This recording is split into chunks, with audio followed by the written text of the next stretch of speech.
Ngalan ng Diyos na makapangyarihan sa lahat. Sa ngalan ni Yesu Kristo, lumayas ka sa katawang ito. Hindi ka nararapat dito. Lumayas ka at bumalik sa impyerno.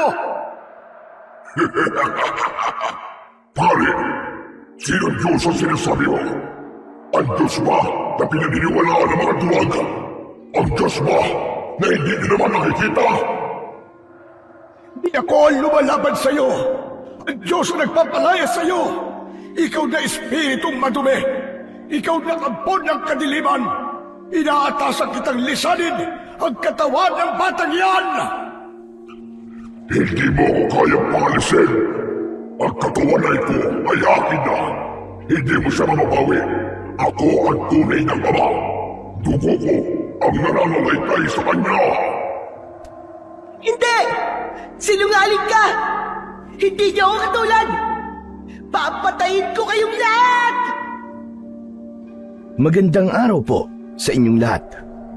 Ang kwentong inyong mapapakinggan sa araw na ito ay tungkol sa isang bata na nababalot ng misteryo ang kanyang dugo.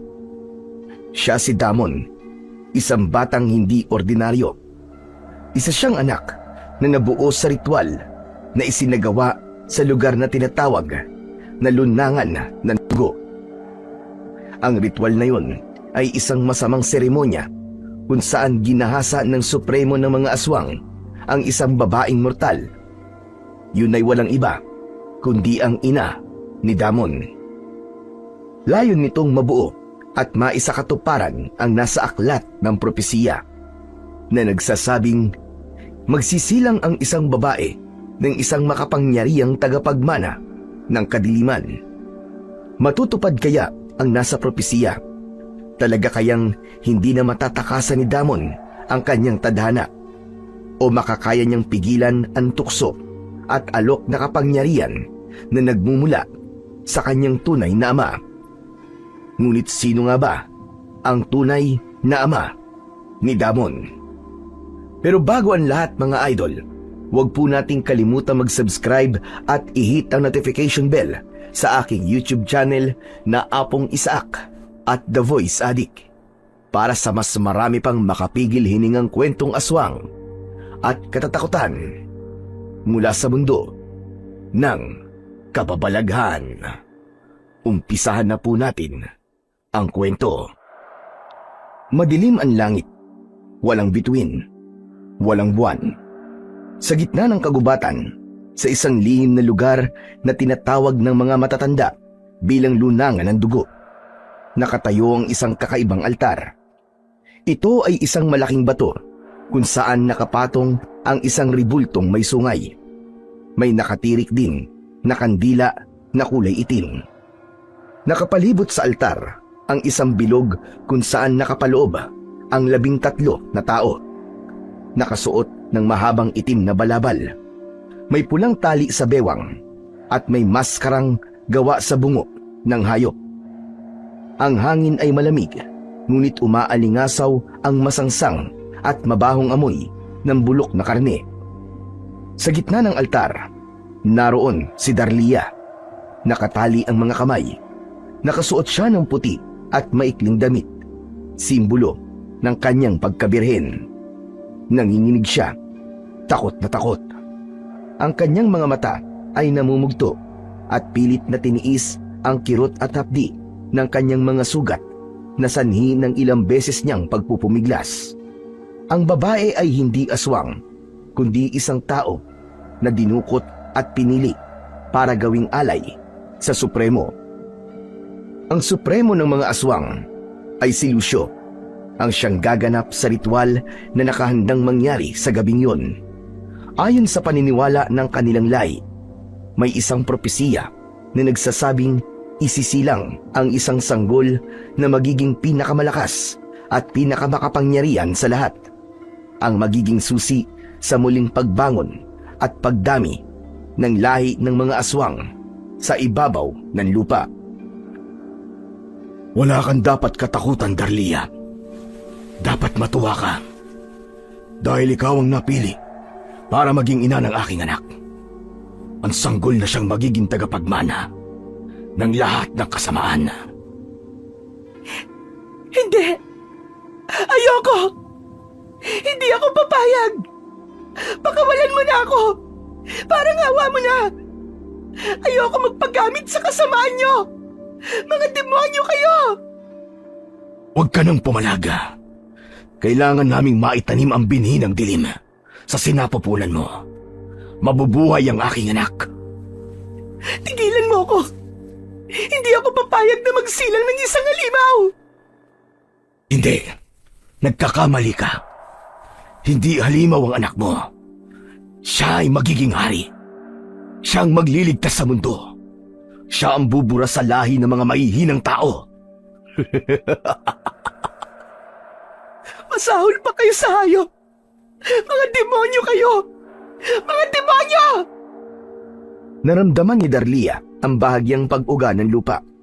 Ang apoy sa paligid ng altar ay mas nagliyab pa. May mabigat na presensya na bumabalot sa lugar na yon. Parang may usok na nanggagaling sa ilalim ng lupa o sa impyerno. Mula sa bulsa ng balaban, inilabas ni Lucio ang isang peraso ng kwintas na may palamuting itim na kristal.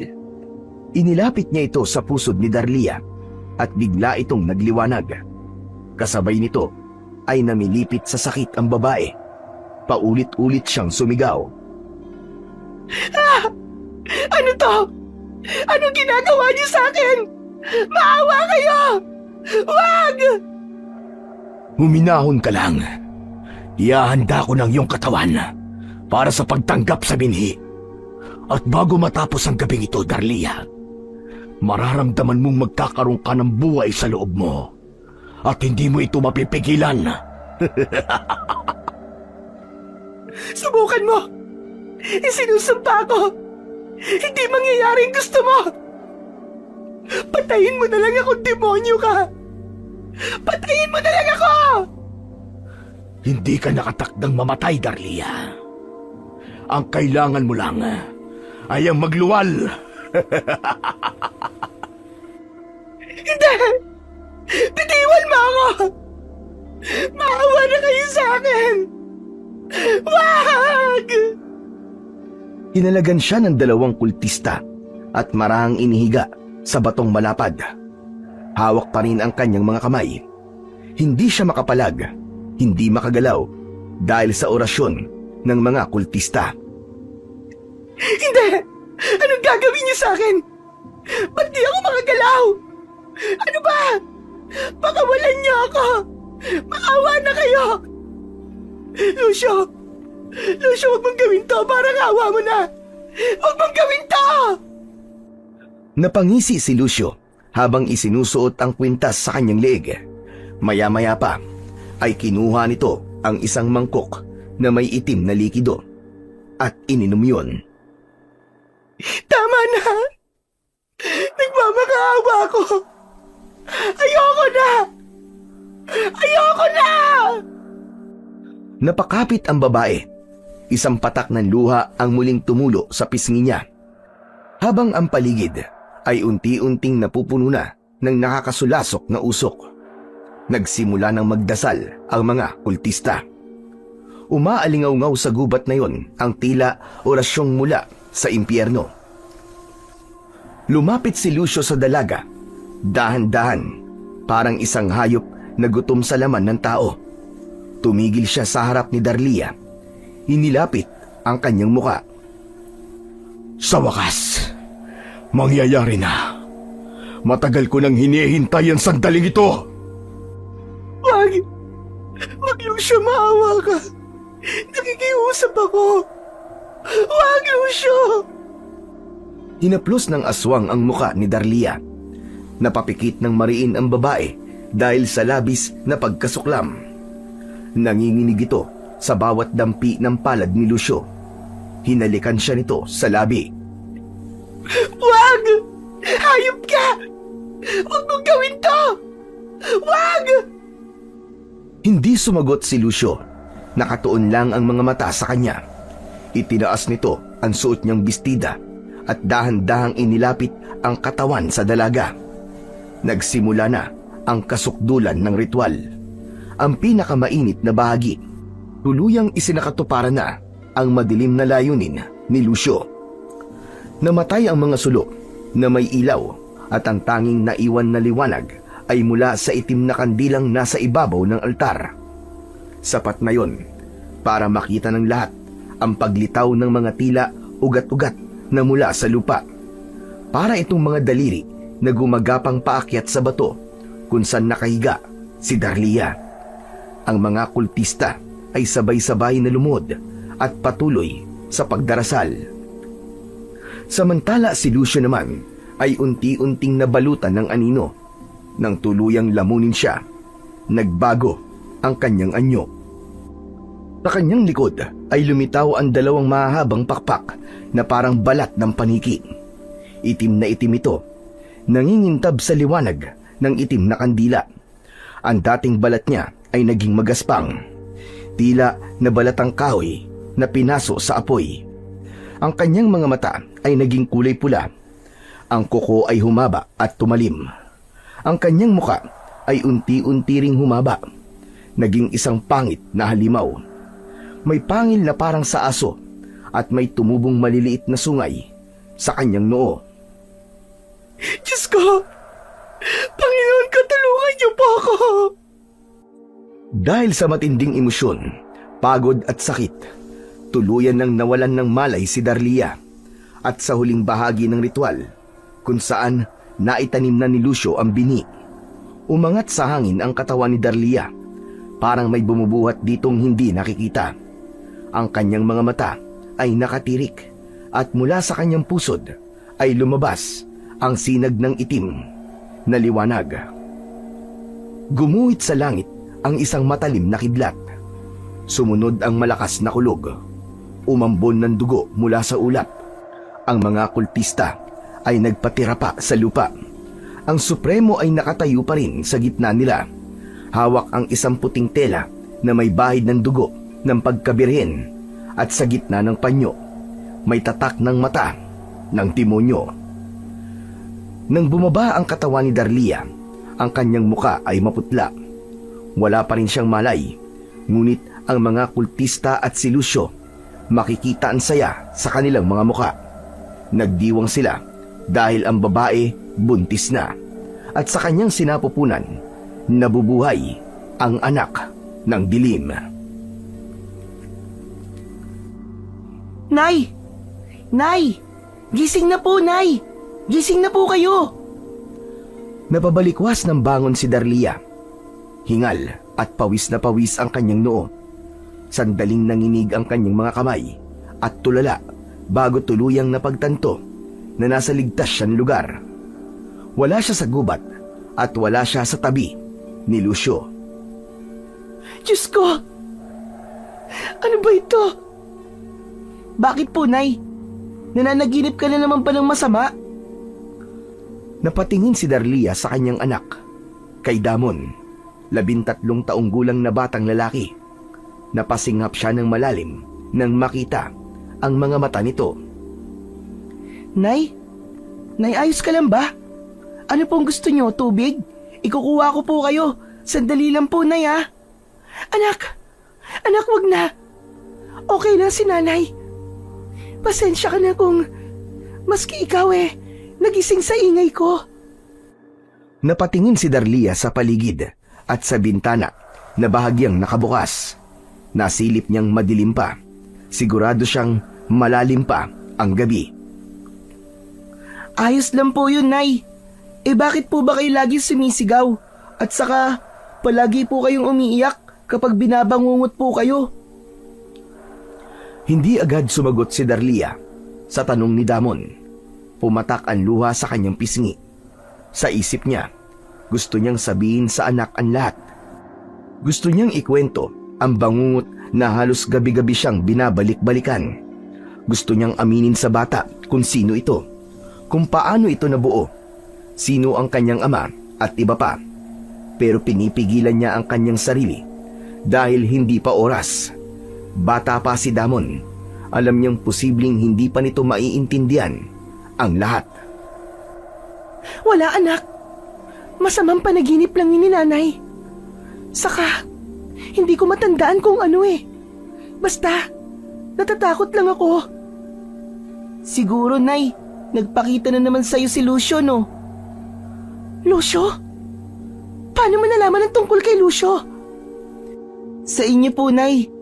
Naririnig ko po sa inyo. Siya po yung palagi niyong isinisigaw.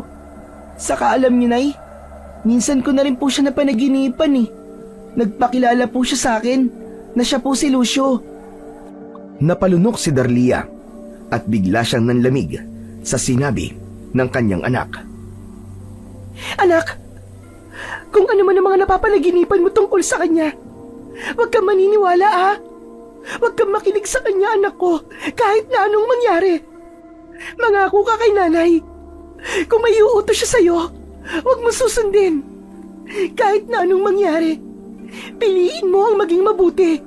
Naiintindihan mo ba? Opo, Nay. Pero bakit po ba? Hindi sumagot si Darlia. Sa halip, niyakap niya ng mahigpit ang anak. Isiniksik ang mukha nito sa kanyang balikat, na para bang gusto niyang itago ito mula sa kinatatakutan niyang nilalang na si Lucio. Si Damon, siya ang naging bunga sa ginawang pananamantala sa kanya ni Lucio. Siya ang anak na ibinuwis niya ang lahat para maitaguyod ito at mapalaking isang mabuting bata. Ngunit sa pagkakataong yun, nang marinig niya mismo na nagpapakita na sa panaginip ang tinakasang aswang, hindi niya maiwasang mangamba. Matagal na niyang iniiwas si Damon kay Lucio dahil ayaw niyang makuha nito ang kanyang anak. Ayaw niyang matupad ang nasa propesiya. Pilit niyang isinisiksik sa isip na tao si Damon at hindi isang demonyo. Kung pagmamasdan ng bata, wala namang makikitang kakaiba sa kanya. Lumaki itong normal. Yun nga lang, mahilig itong mapag-isa at hindi nakikipaglaro sa mga bata. Kapag niyayaya siya ng mga kalaro, palagi siyang ngumingiti pero palagi ring tumatanggi. Mas gusto niya ang maupo sa lilim ng puno. Hawak ang isang notebook na puno ng mga guhit, mga hugis, mga iba't ibang mata at linya na hindi niya rin alam kung paano niya nabubuo. Maputla ang kanyang balat, hindi dahil sa sakitin siya, kundi dahil sa halos ayaw niyang maarawan. Wala siyang hilig sa liwanag o sa araw. Mas gusto niya ang dapit hapon at kadiliman. Ngunit maliban sa panaginip ni Damon, may isa pang kinatatakutan ang ginang. May isang gabi na napabalikwas siya nang marinig na bumukas ang pinto ng anak. Sinundan niya ito at nakita niyang huminto sa harap ng kanilang oratoryo. Isang maliit na silid yun sa bahay nila na nakalaan para sa halos araw-araw nilang pagdarasal ni Damon. Sa loob, naroon ang altar kung saan may mga nakalagay na mga imahe at tribulto ng mga santo. Ito ay pinangangalagaan ni Aling Darlia mula nang matroma siya sa naging masamang karanasan niya sa nakaraan. Doon niya nakita ang anak na ang mga mata ay naging purong itim. Nay? Nay, bakit ang tahimik po ninyo? Basta, anak. Sino po ba kasi siya? Huwag mo nang alamin, anak. Delikado ang nilalang na yun. Masama siya. Pero may sinabi po kasi siya sa akin sa panaginip.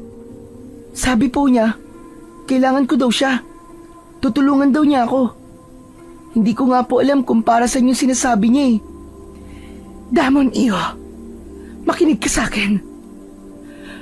Hindi mo kailangan ng tulong niya. Nandito ako nanay mo. Ako ang magtatanggol sa'yo. Ako ang tutulong sa'yo, anak. Opo, Nay. O sige, mabuti pa'y magdasal na muna tayo sandali. Sige po, Nay.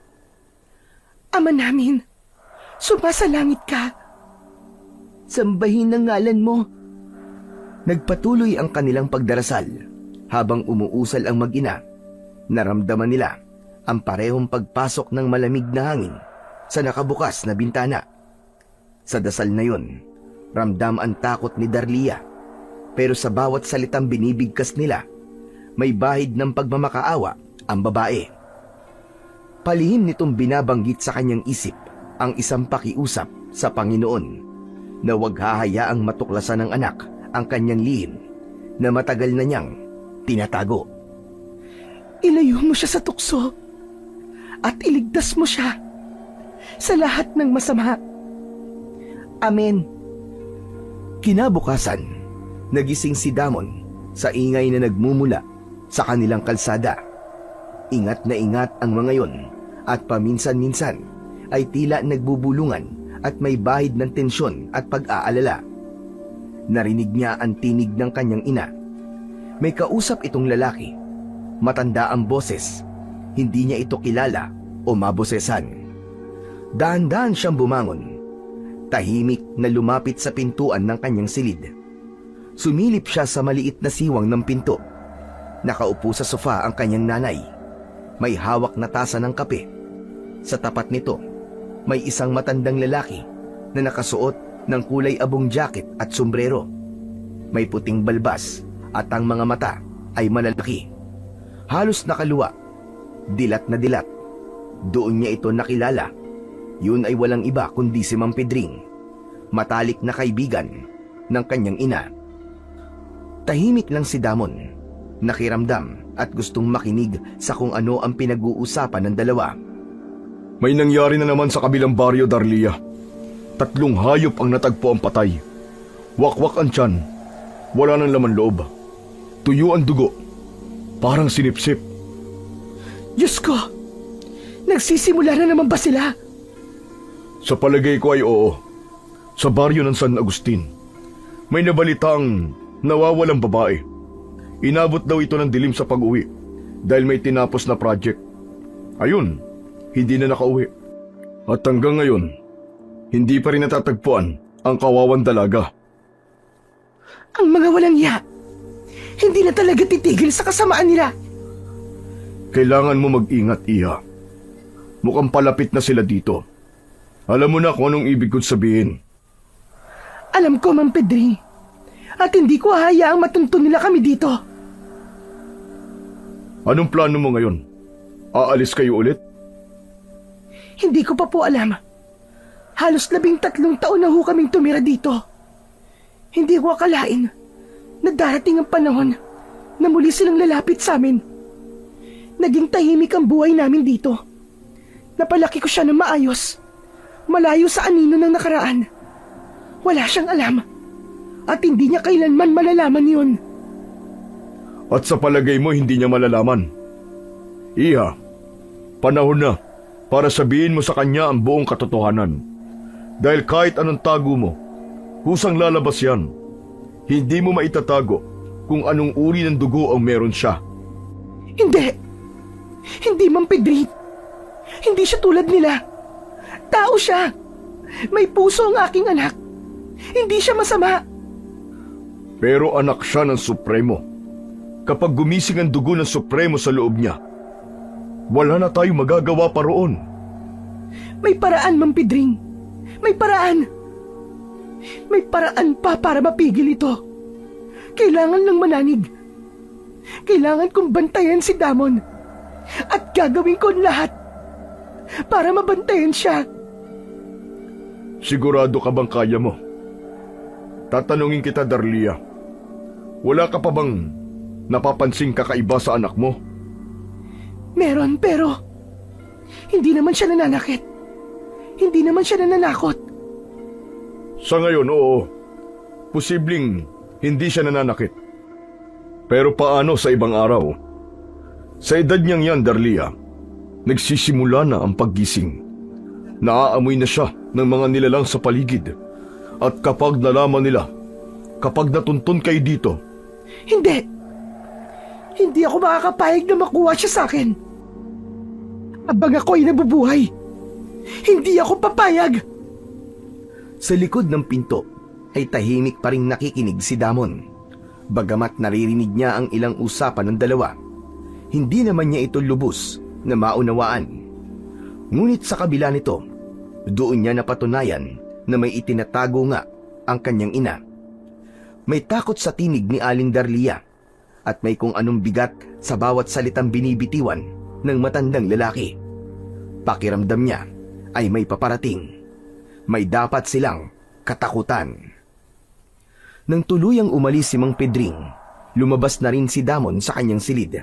Sa kusina, nadatnan niyang abalang naghahanda ng agahan ang kanyang ina. Nakatalikod ito, at habang piniprito ang itlog sa kawali, tahimik siyang umupo sa mesa at pinanood ang ina. Sa isip niya, gusto niyang itanong kung ano ba talaga ang totoo. Gusto niyang malaman kung bakit ganun ang usapan nila kanina. Pero pinili niyang manahimik. Parang naisip niyang hindi pa siya handang mapakinggan ang katotohanan. Tumayo siya at pumunta sa sala. Kinuha mula sa estante ang kanyang notebook at ballpen. Balak niyang magpalipas muna ng oras sa labas. Nay, lalabas lang po ako sandali ah. Saan ka pupunta, anak? Dun po sa likod lang po ng bahay. Ganun ba? O sige, tatawagin na lang kita kapag kakain na. Sige po, Nay. Dumiretso na si Damon sa likuran ng bahay, sa ilalim ng puno. Dito siya madalas tumatambay kapag gusto niyang mapag-isa. Inilatag niya ang kanyang notebook sa damuhan. Inihanda na rin niya ang kanyang ballpen at nagsimulang gumuhit. Pero sa totoo lang, ay wala siya sa mood. Kahit anong pilit niyang ibaling ang isip sa ibang bagay, paulit-ulit pa rin sa utak niya ang mga salitang narinig, ang mga bangungot ng ina at ang kanyang mga panaginip. Anak! Napalingon si Damon sa kanyang paligid nang marinig na may tumawag sa kanyang pangalan. Wala naman siyang nakitang tao. Tahimik din ang paligid maliban sa mga kaluskos ng daon at huni ng mga ibon. Sino yan? May tao ba dyan? Ngunit walang sumagot sa kanya. Ipinagpatuloy na niya ang kanyang pagguhit. Maya-maya pa ay nagkahugis na ang larawang kanyang dinodrawing. At tulad ng dati, hindi na naman niya alam kung ano ang mga simbolong isinulat niya. Maya-maya pa ay nakarinig siya ng mahinang yapak, papalapit sa kanya. Magandang umaga sa'yo, Damon. Kumusta ka? Boyong, ikaw pala. Anong kailangan mo? Ba't nandito ka? Kaaway ko kasi yung mga kalaro ko eh. Ayaw nila akong isali sa laro nila. Pwede bang dito na lang muna ako? Walang magawa eh. Ha? Ano namang gagawin mo dito? Wala. Makikipagkwentuhan lang ako sa'yo. Masama ba yun? Hindi naman. Mabuti pa umuwi ka na. Ayoko nang istorbo eh. May ginagawa ako eh. Ano ba yung ginagawa mo? Nagdodrawing ka? Alam mo, magaling din ako niyan. Gusto mo, magpagandaan tayo ng dinodrawing? Ano?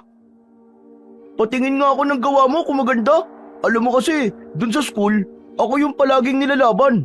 Ako daw yung pinakamagaling. Patingin naman ako. Wag, sandali lang. Mabilis na inagaw ni Boyong ang hawak na notebook ni Damon. Napatitig ito sa larawan. Nakakunot ang mata habang inililipat pa isa-isa ang bawat pahina na may drawing. Wow! Ang galing ah! Bawat linya may detalye. Pero bakit parang pamilyar sa akin ang mga to? Hindi ko matandaan kung saan ko to nakita. Talaga? Alam mo kung ano yan? Pwede mo bang alalahanin kung ano ang mga yan? Sandali lang ah. Iniisip ko pa eh. Saan nga ba yun? Hala, nakalimutan ko na. Hayaan mo, kapag naalala ko, sasabihin ko kagad sa'yo kung anong ibig sabihin ng mga simbolong iginuhit mo. Sa oras na yun, nagsimulang maging komportable si Damon sa kanyang kasama. Si Boyong na dati hindi niya halos pansinin. Napuno ng tawanan ang ilalim ng puno. Samantala, sa loob ng bahay, dinig na dinig ni Aling Darlia ang saya ng anak. Napangiti siya habang hinahalo ang sinangag sa kawali. Matagal kasi niyang hindi naririnig ang ganong klase na tawa ni Damon. Salamat sa Diyos. May kaibigan na rin ang anak ko. Yan lang naman ang dasal ko talaga. Na magkaroon siya ng kaibigan. Ng kausap. Na magiging sandigan niya at kasama para lumaki siyang normal. Para hindi siya laging nag-iisa. Nagpatuloy siya sa pagluluto. Napapakanta pa siya dahil sa sobrang saya. Ngunit ilang sandali pa ay bigla na lamang siyang napaubo. Sa una mahina lang, pero unti-unting lumalalim at lumalakas. Parang may humahagod sa loob ng dibdib at lalamunan niya. Ano to? Ang sakit! Napahawak siya sa kanyang dibdib. Pilit na pinipigilan ang malakas na ubo, pero hindi niya na kaya. Tuloy-tuloy ito. Lumapit siya sa lababo. Tumulo ang laway niya sa kanyang labi. Nataranta siya.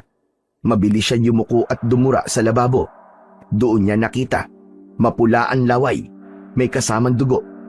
Hindi yun konti lang. Hindi kaya. Hindi. Hindi maaari. Hindi pwedeng mangyari to. Hindi ngayon. Hindi pa ngayon. Napakapit siya ng maigpit sa lababo dahil nakaramdam siya ng panghihina. Nanginig ang kanyang mga kamay. Bigla rin siyang nahilo. Kalma lang. Huminahon ka, Darlia. Baka dahil lang ito sa pagod. O kaya sa init ng kalan. Baka hindi pa ito yun. Hindi yun dapat na mangyari. Binuksan niya ang gripo at unti-unting tinangay ng agos ng tubig ang dugo sa lababo. Ngunit ilang sandali pa, nanghina ang kanyang tuhod. Napaupo siya sa malamig na sahig sa kusina. Hawak pa rin ang dibdib na masakit. Napayuko siya at unti-unti nang nagdilim ang kanyang paningin. Nawalan siya ng malay. Patuloy sa pagtulog ang gripo. Uy! Teka! Naamoy mo ba yun? Ha? Anong amoy? Parang may nasusunog na kanin ah. Galing sa bahay niyo. Biglang nanlaki ang mga mata ni Damon. Doon lang niya naalala ang nanay niya. Nagluluto sa kusina kanina. Biglang bumilis ang tibok ng puso niya. Napatayo siya agad at dali-daling tumakbo papunta sa kanilang bahay. Nay! Nay! Pumasok siya sa loob ng bahay. Mas lumakas ang amoy ng sunog. Narinig din niya kagad ang tunog ng tumutulong gripo. Nay! Nay! Walang sumagot. Tumakbo siya papunta sa kusina. Nakasunod sa kanya si Boyong at doon nakita nila ang nakahandusay na katawan ni Aling Darlia. Nakalugmok sa malamig na sahig, nakapikit at hindi na gumagalaw. Nanay ko! Nay! Nay, ano po nangyari sa inyo? Agad na nilapitan niya ang ina. Yumuko siya at niyugyug ang balikat nito. Nay! Nay, gumising po kayo! Nay, gising! Halata ang takot sa mukha ng bata at ang luha niya ay tuloy-tuloy sa kanyang pisngi. Samantala si Boyong naman ay umikot sa kusina para patayin ng kalan na nakasindi at ang gripong tumutulo. Hindi rin siya makapaniwala sa kanyang nakita, pero alam niyang kailangan niyang kumilos. Damon, hintayin mo ako ah! Tatawagin ko lang si Lolo. Baka makatulong siya sa nanay mo. Hintayin mo lang ako. Bibilisan ko lang. Hindi na nakasagot pa si Damon. Niyakap niya ang kanyang ina habang patuloy siyang umiiyak. Nay! Nay, huwag niyo po akong iiwan. Nay, gumising po kayo. Nay!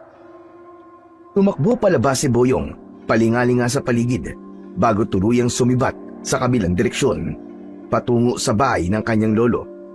Naiwan si Damon sa kusina. Tinitigan niya ang mukha ng ina. Napakunot noo siya nang makitang may mantsa ng dugo sa bibig nito. Mas lalo siyang nag-alala para dito. Lord! Lord, wag! Wag, please! Tulungan niyo po ang nanay ko! Wag niyo po siyang kunin sa akin, Lord! Lord, maawa niyo po kayo! Makalipas ang ilang minuto, dumating si Boyong at ang lolo nito. May dala itong langis sa kamay, ilang piraso ng dahon at tuyong ugat ng puno. Pagpasok niya ng bahay, agad silang nagkatinginan ni Damon. Mang Pedring? Ano nangyari sa nanay mo? Hindi ko po alam.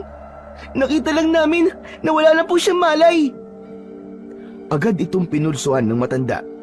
Bagyang napatango ang ulo nito at pagkatapos ay tumingin sa dalawa.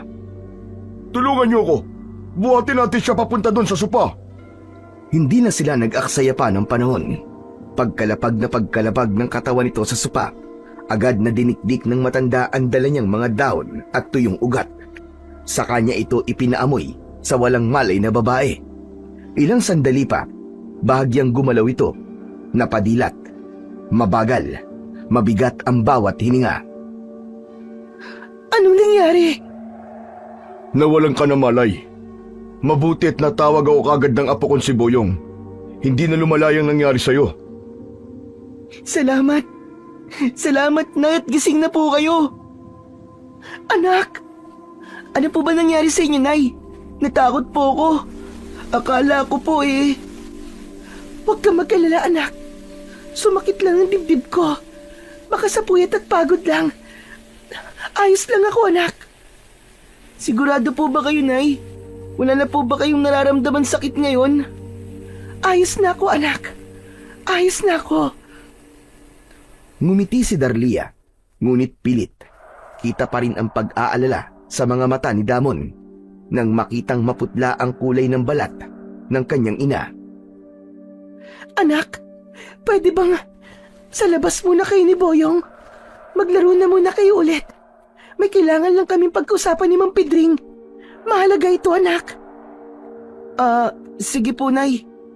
Boyong, tara na. Nang makalabas na ang mga bata, pinilit maupo ni Darlia. Mang Pedring, naalala mo ba yung gabing iniligtas mo ko sa gubat? Oo naman, Darlia. Hinding-hindi ko makakalimutan ang araw na yon. Muling bumalik sa alaala ng matandang albularyo ang nangyari sa gabing yun. Ang grupo ng mga aswang na yun ay matagal niya nang sinusubaybayan. Kilala ang grupong ito sa pagsasagawa ng mga ritual na may kinalaman sa itim na mahika. Ilang beses na rin silang nananamantala at pumapatay ng mga tao sa dating baryo kung saan sila nakatira. Hanggang sa isang gabi ay natuntun niya ang pugad ng mga aswang. Nakita niyang may pinagsasamantalahan ang pinuno. Gusto niyang tulungan ng babae pero nag-iisa lamang siya noon. Wala siyang kakampi at hindi niya alam kung kakayanin niyang labanan ang napakaraming aswang. Dahil bukod sa 13 aswang na nasa loob ng bilog, sa labas nito ay may iba pang aswang. Hindi bababa sa 20 ang bilang nila. Nang matapos ang maruming ritual, binuhat ng isang kultunista ang walang malay na katawan ni Darlia. Ipinasok ito sa isang kubo. Alam ng matanda na yun lang ang pagkakataon niya. Agad na nagpahid ng langis ang matanda. Gawa ito sa pinatuyong dahon ng saging at langis mula sa ugat ng dapdap. Ginamit niya ito para hindi siya maamoy ng mga aswang. Tahimik siyang gumapang palapit sa kubo. Dahan-dahan siyang pumasok sa bintana na nakalimutang isara. Ginising niya ang babae gamit ang orasyon at ang nilamukos at kinatas niyang dahon na pampagising. Tinulungan niya itong tumayo at sumibat sila palayo. Ngunit agad nilang napansin na nakasunod sa kanila ang mga aswang. Agad na naghanap na mapagtataguan ang matanda. May nakita siyang isang tila maliit na kuweba sa ilalim ng isang malaking puno. Doon nga sila nagtago. Agad na nagpahid ng langis si Darlia. Maya-maya pa ay narinig na nila ang malalakas na yabag at ang galit na boses ni Lucio. Nagbitaw ito ng isang sumpa. Isang sumpa na sa 13 taon ng bata, mamamatay si Darlia at babalik sa kanya ng kusa ang kanyang anak. Napabuntong hininga ang matanda bago ito muling tumingin kay Darlia. Hindi ko alam na mangyayari talaga to. Akala ko ay nailigtas na kita. Akala ko sapat na ang ginawa kong pagtatago sa inyo. Pero mukhang hindi mo pa rin matatakasan ang sumpa. Kaya nga po Kaya pala nitong mga huling araw, may kakaiba na ako nararamdaman sa katawan ko. Hindi ko lang po masabi-sabi kay Damon dahil ayoko mag-alala siya. Pero nararamdaman ko lumalala na ito. Kung may magagawa lang sana ako, kung kaya ko lang sanang labanan ng sumpa. Mang Pedring, paano kung totoong sinabi ni Lucio? Paano kapag nawala ko? Sinong gagabay sa kanya? Paano kung maging katulad nila ang anak ko? Huwag kang magsalita ng ganyan, Darlia. Huwag kang mawalan ng pag-asa. Isipin mo ang anak mo. Kailangan ka pa niya. Pero nararamdaman ko na po, Mang Pedring. Hindi na ako magtatagal. Kung sakali mang may mangyaring hindi maganda, ako na ang bahala sa kanya. Ipinapangako ko, Darlia. Hindi ko pababayaan si Damon. Hindi ko pababayaan ang iyong anak. Tumango si Darlia at nangilid ang luha nito. Salamat. Salamat, Mang Pedring. Pero sana po, hindi na umabot sa ganun. Sana wag mangyari yun. Tumango si Mang Pedring. Bakas sa kanyang muka ang pag-aalala, ngunit pilit na ngumiti. Inilabas niya sa kanyang bag ang isang maliit na bote na may lamang kulay berde at medyo malapot na likido. Inumin mo to, Iha. Herbal yan. Pinaghalong katas ng lugundi, sambong, at ilang sangkap na pampahupa ng sakit. Makakatulong yan kahit papano para guminhawa ang pakiramdam mo. Inuha ito ni Darlia. Bahagyang nanginginig ang kanyang kamay. Tinitigan niya sandali ang likido bago dahan-dahang ininom. Napakapit siya habang iniinom ito. Medyo mapait po, Mang Pedring. Pero salamat. Salamat po talaga sa lahat. Walang anuman, Iha. Sige na, magpahinga ka na. Babalik kami bukas ng apo ko at magdadala ko ng ibang gamot para sa'yo. Sige po. Maraming salamat po uli. Sumapit ang gabi. Mahimbing na ang tulog ni Darlia sa kanyang kama. Tahimik ang buong bahay. Ngunit sa kabilang silid, si Damon ay nakapikit. Ngunit muling ginugulo ng isang masamang panaginip. Napadilat siya bigla. Pawisan ang kanyang noo. Mabilis ang tibok ng kanyang puso. Hindi niya masabi kung panaginip ang gumising sa kanya. Ngunit malinaw sa isip niya na parang may tumatawag sa kanya. Huminga siya ng malalim sa kadahan-dahang bumangon. Ramdam niya ang pagkatuyo ng kanyang lalamunan. Kailangan ko ng tubig. Kailangan ko ng tubig. Nauuhaw ako. Tumayo siya at naglakad. Habang papunta siya sa kusina, napansin niyang nakaawang ang pinto ng oratoryo. Teka, bakit nakabukas yun? Nilingon niya ang silid ng ina. Bukas din ang pinto. Nilingon niyang muli ang oratoryo. Sa gilid ng kanyang paningin, tila may dumaan. Isang anino. Mabilis. Pumasok sa loob at biglang nawala. Napalunok si Damon. Pinilit niyang huwag matakot. Siguro, si Mama lang yun. Baka bumangon. Nagpatuloy siya sa kusina. Binuksan ng gripo at pinuno ang kanyang baso. Pero habang umiinom siya, isang matinding kilabot ang bumalot sa kanyang katawan. Isang imahe ang kanyang nakita. Isang itim na kabaon, isang itim na rosas at kandilang nakasindi. Biglang narinig niya ang malakas na tunog ng kampanang panlibing. Sa gulat niya ay nabitiwan niya ang hawak na baso. Bumagsak ito sa sahig at nabasag. Ang bubog ay tumalsik sa kanyang mga paa. Nasugatan siya, ngunit hindi niya ramdam ang sakit. Mas nangibabaw ang matinding takot niya at pangamba. Nay! Agad siyang tumakbo papunta sa silid ng kanyang ina. Sa loob ay nakita niya itong nakahiga at mahimbing na natutulog. Nilapitan niya ito at marahan niyang hinawakan ang kamay. Nay! Nanay! Bakit ang lamig po ng kamay niyo? Umupo siya sa tabi nito. Nilapat ang kamay sa pisngi ng ina at pagkatapos ay sa ilalim ng panga. Malamig na ito at wala na ring pulso. Hindi! Hindi pwede to! Nay! Hindi mo ako pwedeng iwan! Nay, pakiusap! Nay, pabalik ka! Panginoon, wag po! Wag niyo pong kunin ang nanay ko!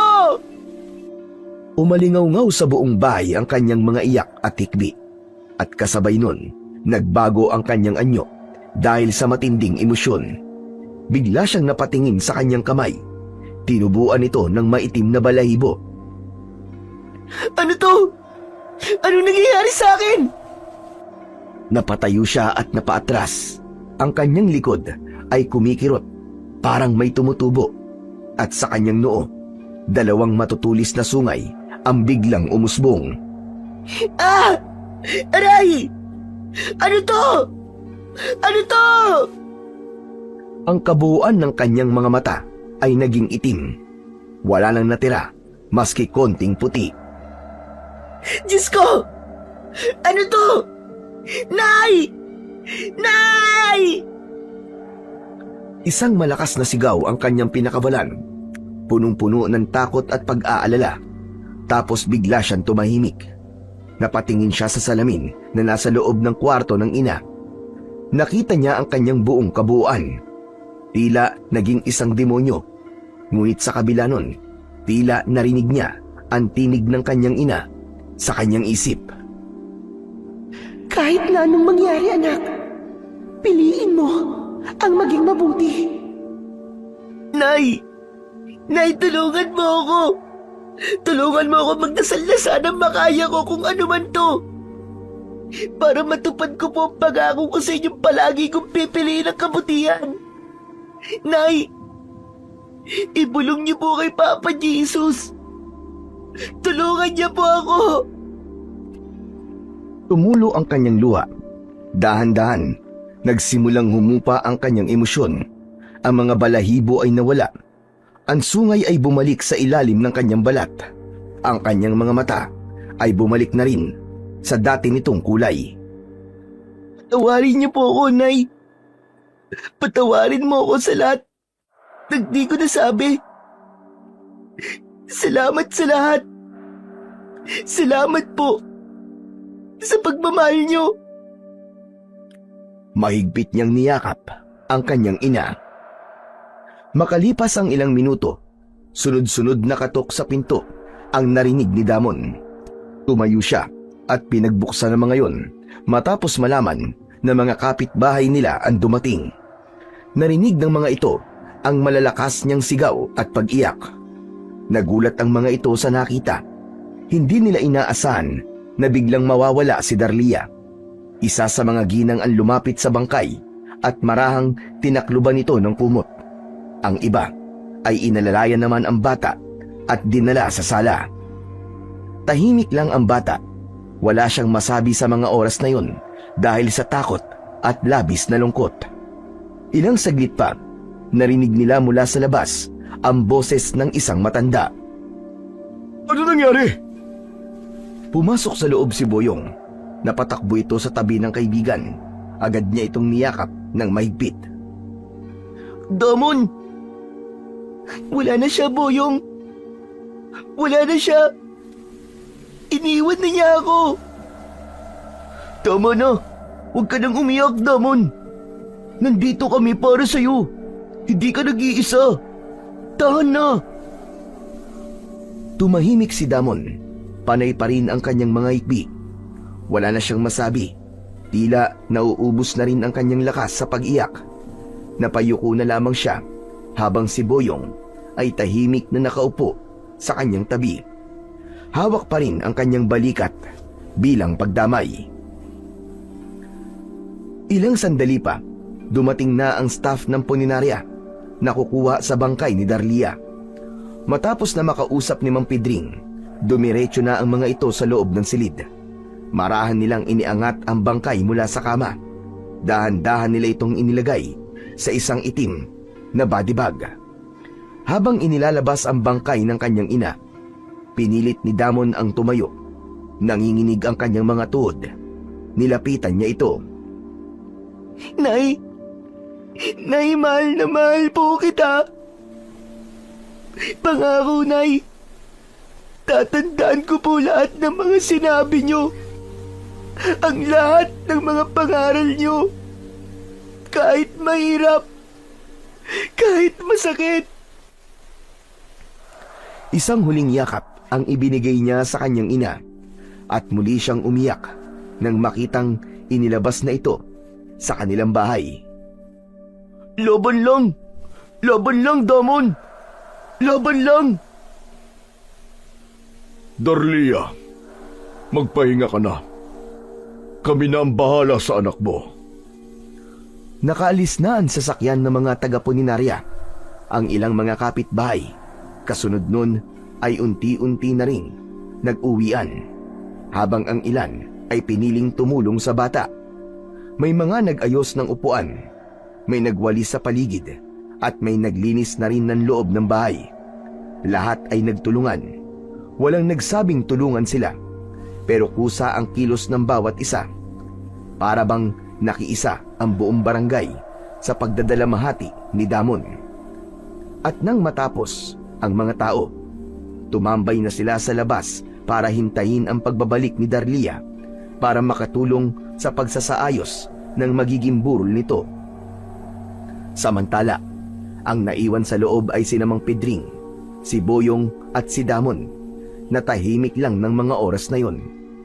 Nakaupo ito sa saig, yakap ang kanyang mga tuhod.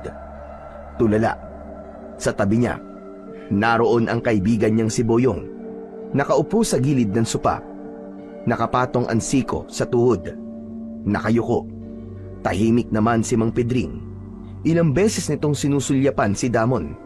Hindi niya alam kung paano simulan ang gusto niyang sabihin sa bata. Damon, kumusta ka? Anong nararamdaman mo? Hindi ko po alam, Mang Pedring. Mabigat po eh. Hindi ko po ma-explain kung ano po itong nararamdaman ko. Masakit, mabigat, nakakalungkot. Alam kong yan ang mga nararamdaman mo ngayon. Naranasan ko na din kasi yan eh, nang mamatay ng sabay ang nanay at tatay ko. Alam ko kung anong pinagdadaanan mo ngayon, Damon. Lakasan mo lang ang loob mo, ha. Saka, huwag mong iisipin na mag-isa ka na lang. Andito kami ni Lolo para sa'yo. Tumango si Damon. Siya nga pala. May gusto sana akong sabihin sa'yo. Ano po yun, Mang Pedring? Matagal ko ng kaibigan ng nanay mo. Alam ko ang lahat ng nangyayari sa kanya. Alam ko ang lahat ng mga lihim na iniingatan niya. Alam ko ang tungkol sa'yo. Biglang napatingin si Damon at napatitig sa matanda. Tila ba sinusuri nito kung totoo ba ang naririnig niya. Teka, Mang Pedring. Ano pong ibig niyo sabihin? Anong tungkol sa akin ang alam niyo? Tumahimik muna ang matanda ng ilang sandali. Nagpalinga-linga sa paligid. Siniguro na walang makakarinig sa sasabihin niya.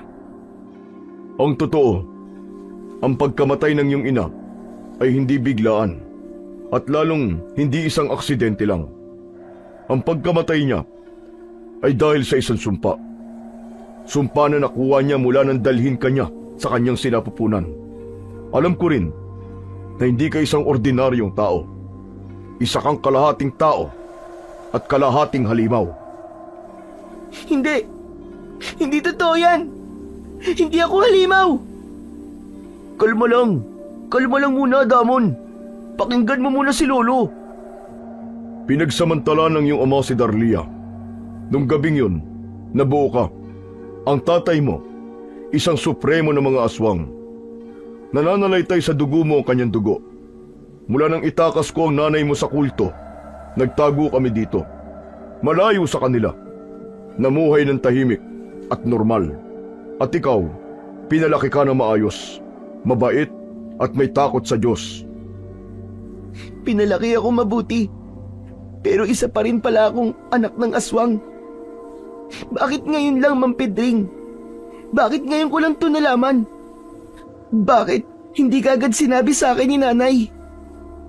Dahil mahal ka niya, Damon. Pinoprotektahan ka niya. Ayaw niyang malaman mo ang totoo dahil ayaw kanyang masaktan. Pero ngayong wala na siya, kailangan mo nang malaman ang lahat. Kailangan mong tanggapin kung sino ka. Yung sumpa, Mang Pedring. Ano po yun? Pwede niyo po ba sabihin sa akin kung bakit biglaan na lang pong namatay si nanay? Yun po ang gusto kong malaman. Isinumpa siya ng tatay mo. Sa 13 taon, mamamatay siya. At yun ang kapalit ng pagtakas niya sa kulto. Pero hindi doon natapos ang sumpa. Dahil pagkatapos ng lahat ng ito, Damon, babawiin ka ng ama mo. Kukunin ka para maging kaanib sa kanila. Para maisakatuparan ang nakasaad sa propesiya. Dahil ikaw raw ang magpapadami ng kanilang lahi. Ikaw ang magiging pinakamalakas at pinakamakapangyarihang nilalang ng kadiliman. Hindi. Hindi totoo yan. Ayoko po. Hayop ang tatay ko, demonyo siya. Bakit niya ginawa to? Hayop siya. Ayoko nito, Mang Pedring. Ayoko ng dugo nila. Alisin niyo to sa katawan ko. Alisin niyo. Damon, huminahon ka. Wala akong kapangyarihang alisin ang dugong yan. Hindi natin mababago kung saan ka nagmula. Pero hindi ibig sabihin nun na hindi mo na pwedeng piliin kung sino ka. Alalahanin mo lahat ng itinuro ng nanay mo. Minahal ka niya. Inalagaan ka. Binusog ng pagmamahal. Hindi bilang anak ng halimaw, kundi bilang anak niya na isang tao. Nalulungkot po ako. Ngayon na alam ko na kung sino dapat sisihin sa pagkamatay ni nanay. Ako! Ako po ang may kasalanan! Hindi, Damon. Hindi mo kasalanan. Kasalanan ito ng mga aswang na yon. Hindi ikaw. Wala kang dapat naging kasalanan sa nangyari. Pero bakit? Bakit po ako binuhay ni nanay kung alam naman niya na may sumpa ako? Sana pala hindi na lang niya ako pinanganak. Nasayang lang lahat ng sakripisyo niya. Walang nasayang, Damon. Hindi sayang ang ginawa niya. Nabuhay kang mabuti. Lumaki kang may puso at malasakit sa iyong kapwa. Lahat yun dahil sa kanya, dahil sa nanay mo. Ilang taon kanyang ipinaglaban. Buong buhay niya. Nilabanan niya ang takot at panganib para lang mapalaki ka ng maayos. Hindi yun nasayang. Pero sabi niyo, kukunin pa rin ako. Gagawin akong halimaw. Gagamitin nila ako para magkalat ng kasamaan. Ganun pa rin po ang katapusan. Hindi, Damon. Kung hindi mo hahayaan. Malakas ang dugo ng tatay mo, oo. Pero mas malakas ang dinidikta ng puso mo. At yan ang hindi nila kayang sakupin. Hindi ka nila kayang angkinin kung lalabanan mo. Lalabanan? Ngunit paano? Paano, Mang Pedring? Ang totoo niyan, nakita ko ang sarili ko kanina. May sungay ako sa noo. Napakapangit ko, nakakatakot ako. Hindi ko na alam kung ako pa yun. Paano ko to lalabanan kung pati ako mismo natatakot sa sarili ko? Hindi na ako magugulat kung sakaling mangyari sa iyan. Hindi mo lang alam pero madalas ka talagang magbago ng anyo noon pambata ka. Pero ang nanay mo, hindi siya natakot sa iyo. Hindi ka ordinaryo. Pero sa mga mata ng nanay mo, isa kang pangkaraniwang bata. Makinig ka sa akin. Tutulungan kita, Damon. At kung papayag ka, sasanayin kita para makontrol mo ang iyong kapangyarihan. Para maprotektahan mo ang iyong sarili. Katulad ng pag-iingat sa iyo ng nanay mo. Dahan-dahang tumango si Damon. Naramdaman niyang totoo lahat ng sinasabi sa kanya ng matanda. Kahit may bahid ng takot at pagdududa sa puso niya. May mas malakas na tinig sa loob niya. Ang tinig ng kanyang ina. Ang alaala ng pagmamahal nito. At ang paniniwala nitong hindi siya magiging katulad ng kanyang ama. Pumapayag na po ako. Tulungan niyo po akong kontrolin ito. Ayoko po may masaktan dahil sa akin. Mabuti kung ganun. Gagawin ko ang lahat upang tulungan ka. Gagawin ko rin po ang lahat, Mang Pedring, para kay nanay. para hindi po masayang lahat ng sakripisyo niya sa akin. At hindi ka mag-iisa. Tutulungan din kita, Damon. Magiging magkasanggana tayo simula ngayon. Salamat, Boyong. Malaking bagay yan sa akin. Kinabukasan, dumating na sa bahay ang sasakyan mula sa puninarya. Maingat na ibinaba ng mga lalaki ang puting kabaong ng ina ni Damon. Tahimik ang paligid habang ipinapasok nila ito sa bahay para dun iburol. Nakahanda na rin ang mga bulaklak, mga tela, kandila, at lahat ng kinakailangan para sa burol. Si Damon ay nakaupo lang sa isang sulok, pinagmamasdan ang galaw ng mga tao. Matapos mailagay ang kabaong sa gitna ng sala, isa-isa nang nagsidatingan ang mga kapitbahay para makiramay. May ilan ding grupo ng mga matatanda na agad na nagdasal para sa kaluluwa ng yumao. Makalipas ang ilang sandali, may dumating na isa pang bisita na hindi inaasahan ng lahat. Nakasuot ito ng itim na pantalon at puting polo. Sabi ng mga taong nakakilala dito, isa daw itong pari. Tahimik itong nakatayo sa may pintuan at tila nag-aalangan na pumasok nang makita si Damon. Namutla ito, natigilan at hindi makagalaw. Para bang may nakikita na hindi maipaliwanag. Napansin ito ni Mang Pedring, kaya agad siyang lumapit sa pari. Marcelino? Bakit nandito ka? May nagpatawag sa akin para basbasan ang bangkay. Narito ka pala. Oo, matagal na akong dito nakatira. Halika na sa loob. Sandali lang. Muling tumingin ang pari kay Damon. Agad naman siyang inakbayan ni Mang Pedring at tinapik ang balikat nito. Ayos lang yan. Halika na. Tara na.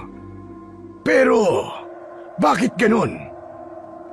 Alam ko kung ano nakikita mo. Ako na magsasabi sa'yo. Ayos lang yan. Dahil sa sinabi ni Mang Pedring, dahan-dahan pumasok ang pari sa loob ng bahay. Lumapit siya sa kabaong at taimtim na nagdasal. Pagkatapos, tumingin siya kay Mang Pedring at sinenyasan nitong lumabas. Tahimik silang naglakad papunta sa likod ng bahay upang doon ay makapag-usap ng pribado. Hindi ordinaryong bata yung kasama mo sa loob. Tama ka, Marcelino. Matagal ko nang alam. At hinahayaan mo lang. Demonyo ang batang yun. Huwag mong sabihin yan, Marcelino. Hindi siya demonyo. Oo, may kakaiba sa kanya. Pero hindi siya masama. Mabuting bata si Damon.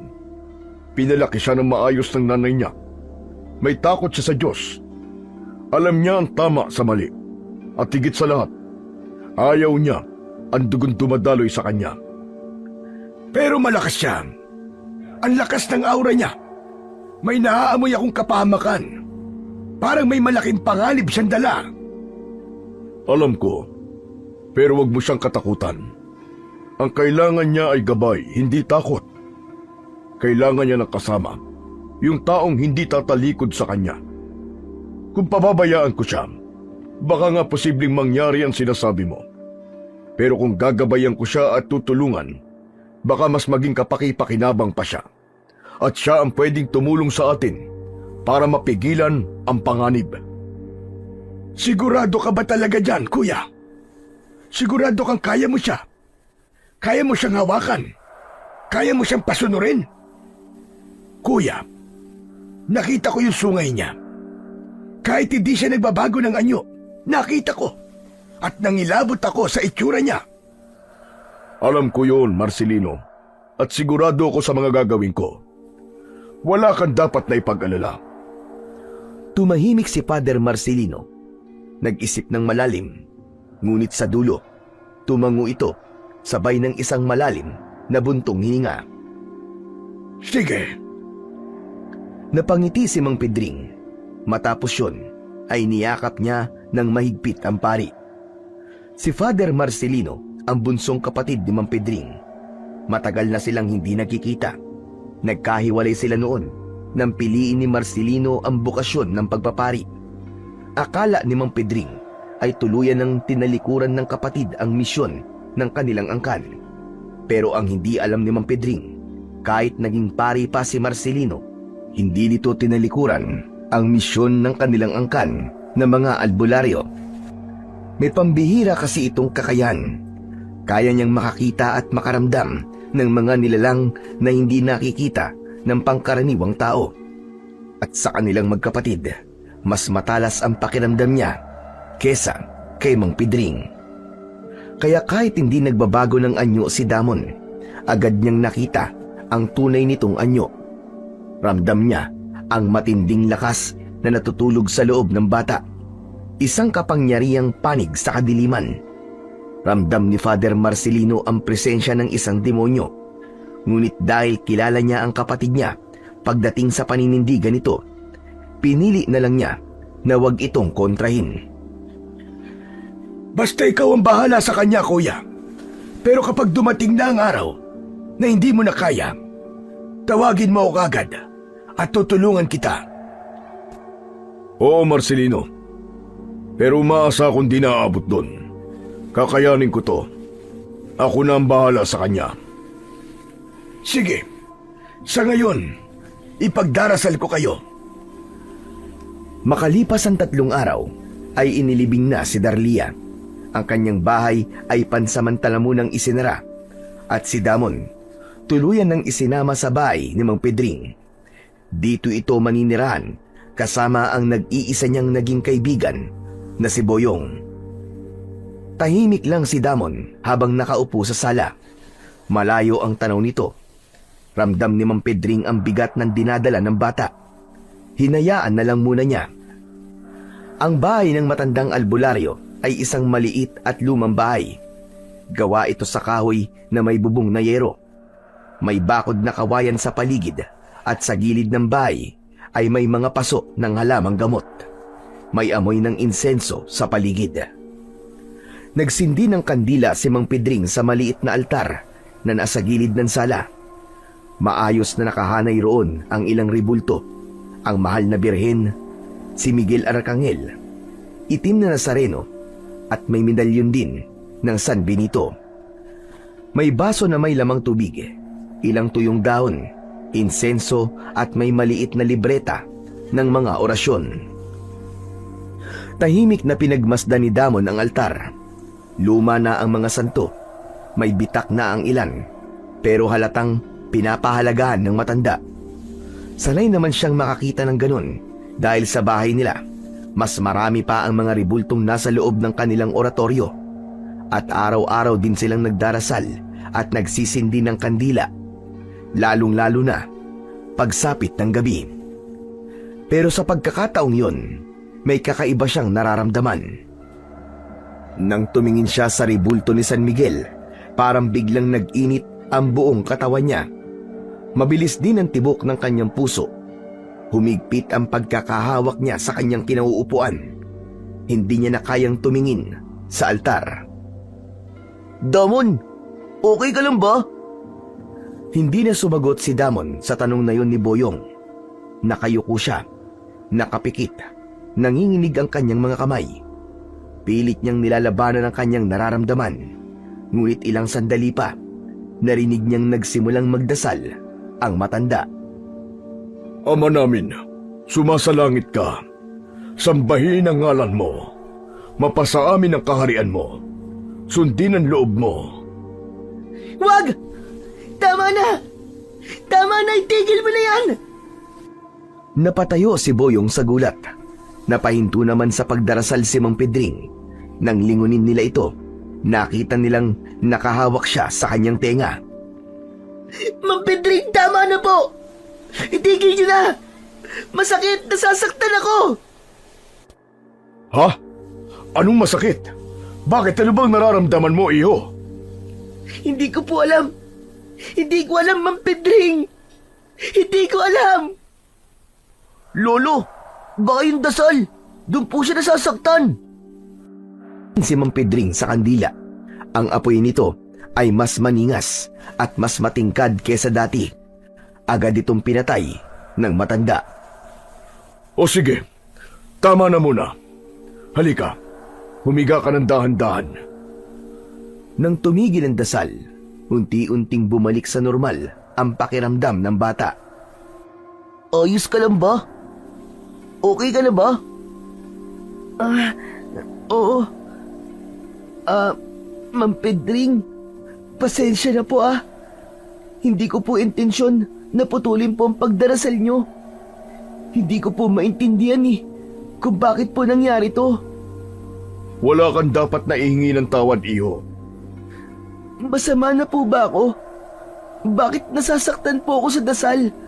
Ba't po ganun? Hindi. Hindi ka masama. Ang dasal hindi nakakasakit sa mabuti. Pero dahil unti-unti nang nagigising ang masamang dugo mo, kahit hindi mo kagustuhan, natural lang na masaktan siya. Hindi ikaw ang nasasaktan, kundi siya. Ang demonyo sa loob mo. May demonyo po sa loob ko. Ayoko po nito. Paano ko po siya mapipigilan, Ma'am Pedring? Huwag mo na muna itong isipin. Boyong, ikuha mo ng isang basong tubig si Damon. Makalipas ang ilang sandali, tahimik niyang tinanggap ang baso. Uminom siya. Nang maayos na ang kanyang pakiramdam, nagsimula na ulit siyang magtanong sa matanda. Ano pong plano niyo sa akin? Ano pong mangyayari sa akin, Ma'am Pedring? Magsisimula na tayo mag-ensayo. Mag-iensayo po tayo? Anong klaseng ensayo po? Basta, malalaman mo ito bukas, iyo. Sige na, magpahinga ka na muna. Sige po. Tumayo si Damon at lumipat sa kwartong inilaan para sa kanya. Humiga na muna siya at ipinikit ang kanyang mga mata. Maagang nagising kinabukasan si Damon. Madilim pa ang paligid at malamig pa ang hangin na dumadaan sa siwang ng kanyang bintana. Bumangon siya at lumabas ng kanyang kwarto. Nakita niyang naghihintay na sa kanya ang matanda at si Boyong. Handa ka na ba, iho? Opo, handa na po ako. Sige, tara na. Ngayon na po, agad-agad. Oo, mas mainam ng maaga pa ay makapagsimula na tayo. Pwede po bang makapagbihis na po muna ako sandali? O sige, bilisan mo lang. Aantayin ka namin ni Boyong sa labas. Agad na tumakbo si Damon papunta sa kanyang silid. Kinuha niya ang malinis na damit at mabilis na nagbihis. Ramdam niya ang kaba, pero mas nangibabaw ang pananabik. Nang matapos siya, agad siyang lumabas ng silid. Nagsimula na silang maglakad sa madilim na kalsada.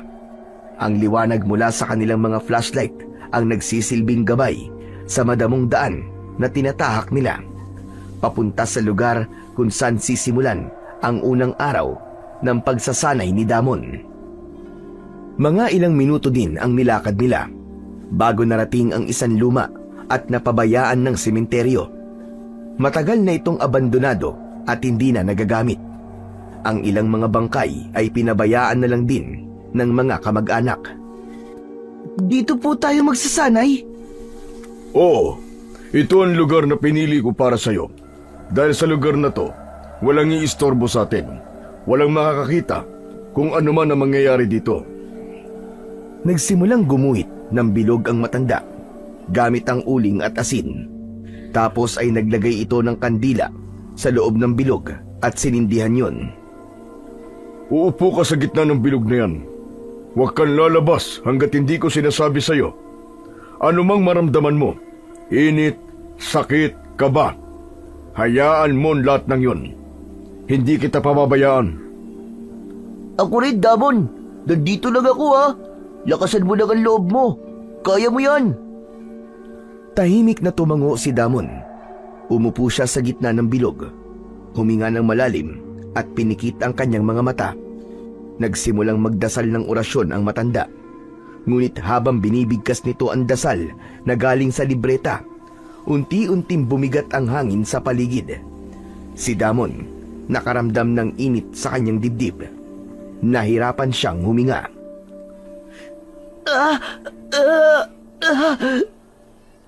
Napasinghap siya at napadiyad.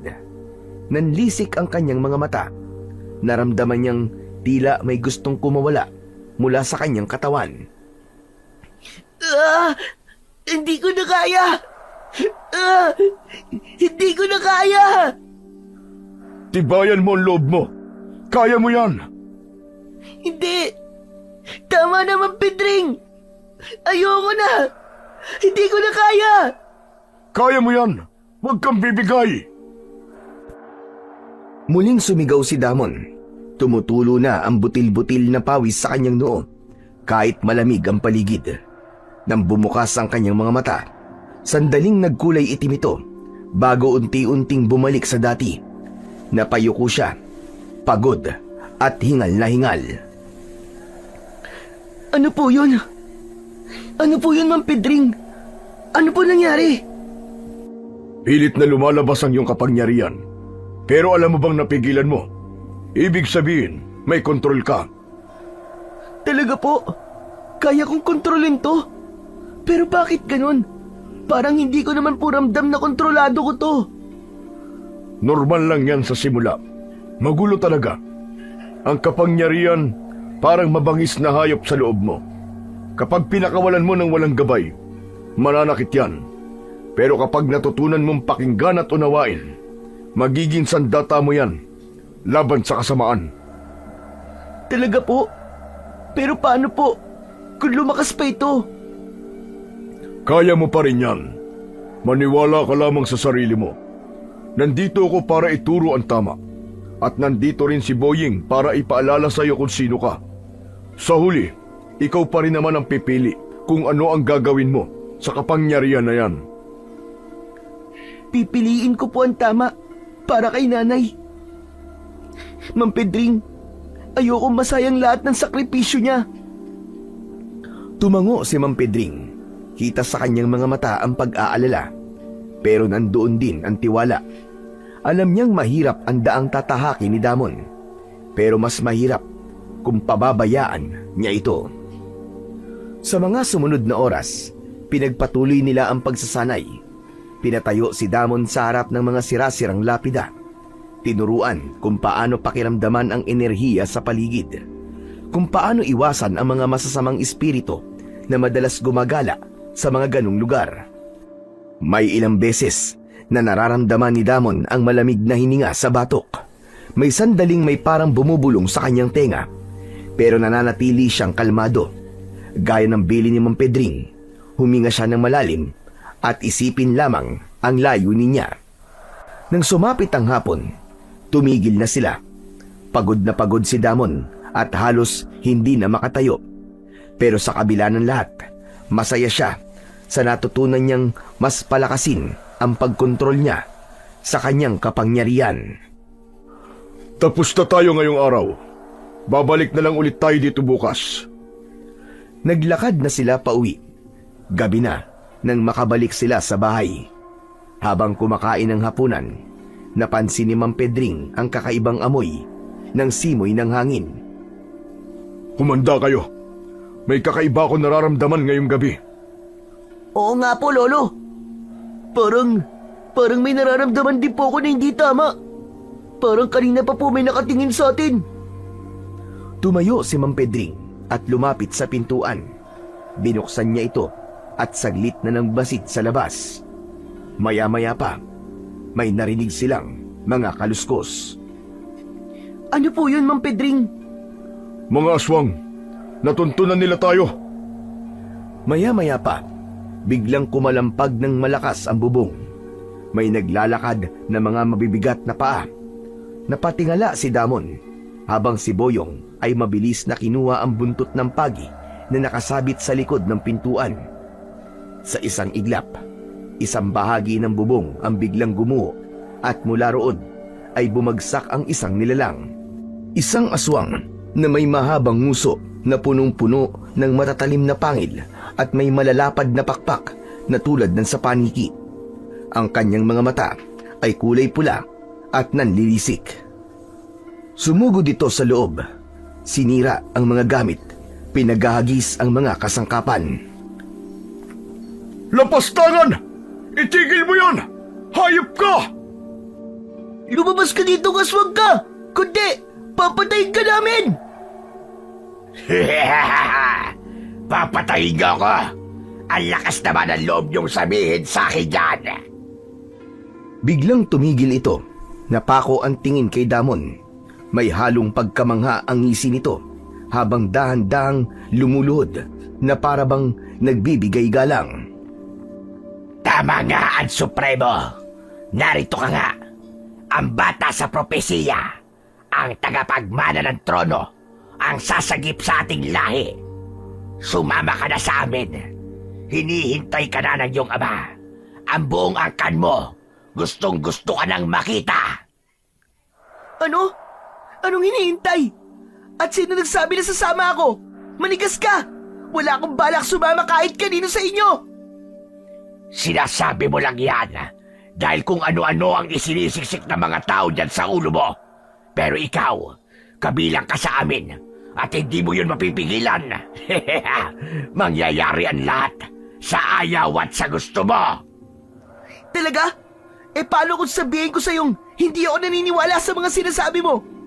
Mabuti pa umalis ka na dito at sabihin mo sa Supremo na wala akong pakialam sa kanya. Kahit kailan, hindi ko siya ituturing na ama. Wala kang galang. Umalis ka na dito! Umalis ka na! Sandali. Kalma. Kumalma ka lang. Alam mo bang kapag sumama ka sa amin, magiging maganda ang kalagayan mo doon. Magiging hari ka. Ikaw na ang susunod naming magiging pinuno. Wala ka nang aalalahanin. Magiging magaan ang buhay mo. Kaya sumama ka na. Kung sabihin kong ayoko, hindi mo ako kagaya. At kahit kailan, hindi ako magiging halimaw na tulad mo. Napailing ang aswang. Tila nawalan ng pasensya. Sa isang kisap mata, lumundag ito ng sobrang bilis at biglang nahawakan si Boyong mula sa gilid. Bitiwan mo ko! Bitiwan mo ko! Hayop kang aswang ka! Boyong! Nakayapos na sa leeg ni Boyong ang aswang. Nakatutok ang matutulis nitong kuko sa ilalim ng baba. Handang sumaksak anumang oras. O ano? Ayaw mo pa rin ba sumama? Tignan mo siya. Bata pa. Wala pang buwang. Alam mo bang, pwede ko nang wakasan ang buhay niya sa isang kisap mata lang. Pero hindi ko gagawin yon. Yun ay kung sasama ka sa amin. Biglang narinig nila ang malalakas na pagaspas ng pakpak mula sa labas. Paikot-ikot lang ang mga yon sa ere. Hindi ko na uulitin ang talong. Sasama ka ba sa amin o papatayin ko ang batang to? Pumili ka. Ngayon na. Hayop ka! Oo, hindi lang bata. Wala na yung marami ka pang sinasabi. Tinitigan ni Damon si Boyong. Nakita niya sa mata ng kaibigan na hindi ito natatakot. Wag! Wag, Damon! Di mo kailangan pumili! Pero... Ayaw mong pumili? Pwes, papatayin ko na ang batang ito! Walang pag-aalinlangan sa isang iglap. Itinaas ng aswang ang matutulis nitong kuko at handa ng sugatan ang leg ng batang hawak-hawak. Wag! Biglang nagbago ang anyo ni Damon. Lumaki ang katawan niya. Lumabas ang matutulis ng ngipin at nagbago ang kulay ng mga mata. Ang dating mukha niyang kalmado ay naging masama at nakakatakot. Lumalim ang boses niya at para na siyang ibang tao. Nanlaki ang mga mata ni Boyong sa takot nang makita ang buong anyo ng kaibigan. Hindi na si Damon ang kanyang nakikita, kundi isang demonyo. Lolo! Lolo! Huwag kang matakot, Boyong! Huwag kang matakot! Natigilan din ang aswang sa kanyang nakita. Namangha siya sa itsura ni Damon. Sa kanyang paningin, hindi lang basta isang nilalang ang bata. Parang nabuhay ang ribulto na matagal na nilang sinasamba sa loob ng gubat. Wala itong pagkakaiba mula sa kulay ng balat, sa anyo ng muka, hanggang sa mga mata nito. Lahat ay eksaktong kapareho ng kanilang tinuturing na Panginoon. Dahil sa gulat at pagkalito, agad nitong binitiwan si Boyong. Humuni ito ng malakas at saka nagpatira pa sa lupa. Dahan-dahang lumapit si Damon. Gusto niyang paslangin ang aswang, pero may boses na nagsasalita sa kanyang isip. Naririnig niya ulit ang boses. Sinasabi nitong huwag niyang sasaktan ang aswang, na ito ay kanyang kakampi. Naglalaban ang kanyang puso at isip. Hindi na alam kung alin doon ang susundin. Yun ba ang tama o yung mali? Nalilito na siya. Hindi na niya alam kung ano o sino ang dapat na pagkatiwalaan. Ngunit kahit magulo ang kanyang isip, naisip niya ang ginawa nilang pagsasanay sa lumang sementeryo. Huminga siya ng malalim at pinayapa ang kanyang isip. Sa kabila ng pagkalito, hindi naman nagbabago ang kanyang itsura. Ang anyo niya ay nanatiling malakas, nakakatakot at puno ng kapangyarihan. Muli niyang tinignan ang nakayukong aswang sa kanyang harapan at sa isang iglap, pumili siya. Kinagat niya sa batok ang aswang. Umalingaw-ngaw ang nakakabing sigaw nito. Umalag ito, pero mahigpit ang pagkakakagat ni Damon. Ramdam niya ang mainit na dugo na pumuno sa kanyang bibig. Sinipsip niya ito ng dahan-dahan hanggang sa tuluyang natuyot ang katawan. Namatay ito sa kanyang mga kamay. At sa huling sandali, isa-isang naglaho ang iba pang nilalang na kanina papabalik-balik na lumilipad sa ere.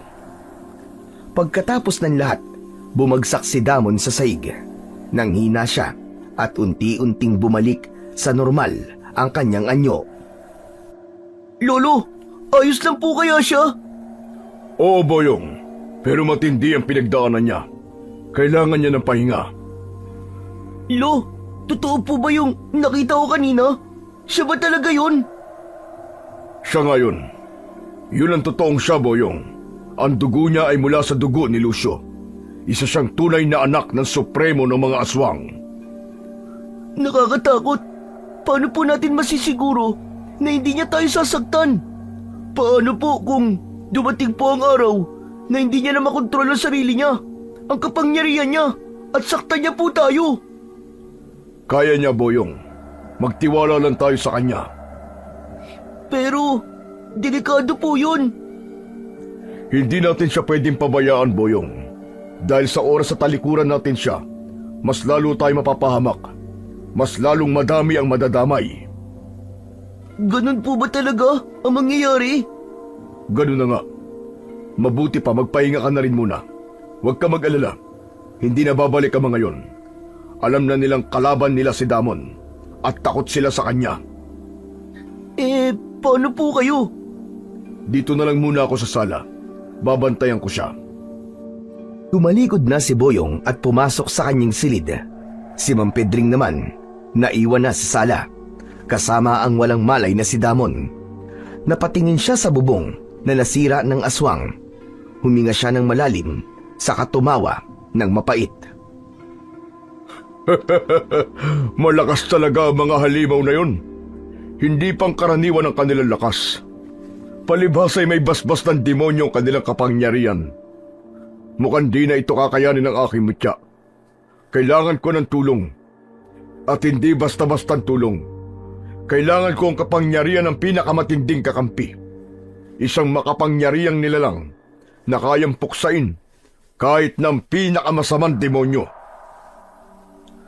Dahil sa labis na pag-iisip at pagod, nakatulog ang matandang albularyo. Ilang sandali, gumalaw si Damon. Dahan-dahan itong umupo at saka tumingin sa paligid. Napatingin siya sa altar.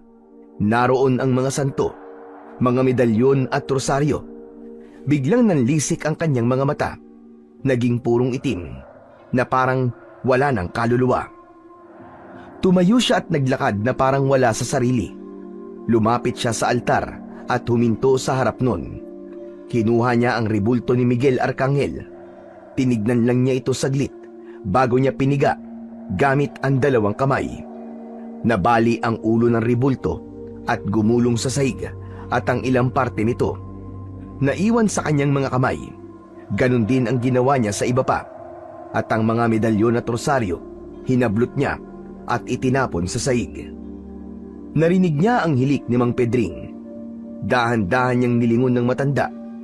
Bigla siyang naglaway. Tumutulo ito sa kanyang bibig at baba. Ang kanyang paghinga ay malalim at mabigat, tila hayop na gutom na gutom. Kumilos siya ng dahan-dahan at ang tingin ay nakatuon lang kay Mang Pedring. Para siyang baliw, nakakatakot ang kanyang mga tingin. Nagugutom ka na, hindi ba?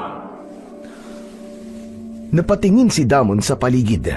Walang ibang tao, pero malinaw ang tinig. Hayan na ang pagkain mo. Kumain ka na. Huwag mo nang pigilan. Alam kong gusto mo yan. Hindi inaalis ng bata ang tingin niya sa nakahandang pagkain, at ang boses patuloy na umaalingaw-ngaw sa kanyang tenga. Tama ako. Dugo ang magiging kahinaan mo. Kapag nakatikim ka ng dugo, kahit anong klase pa yan, mauuhaw ka, matatakam ka sa laman, at unti-unting magiging kagaya mo ko.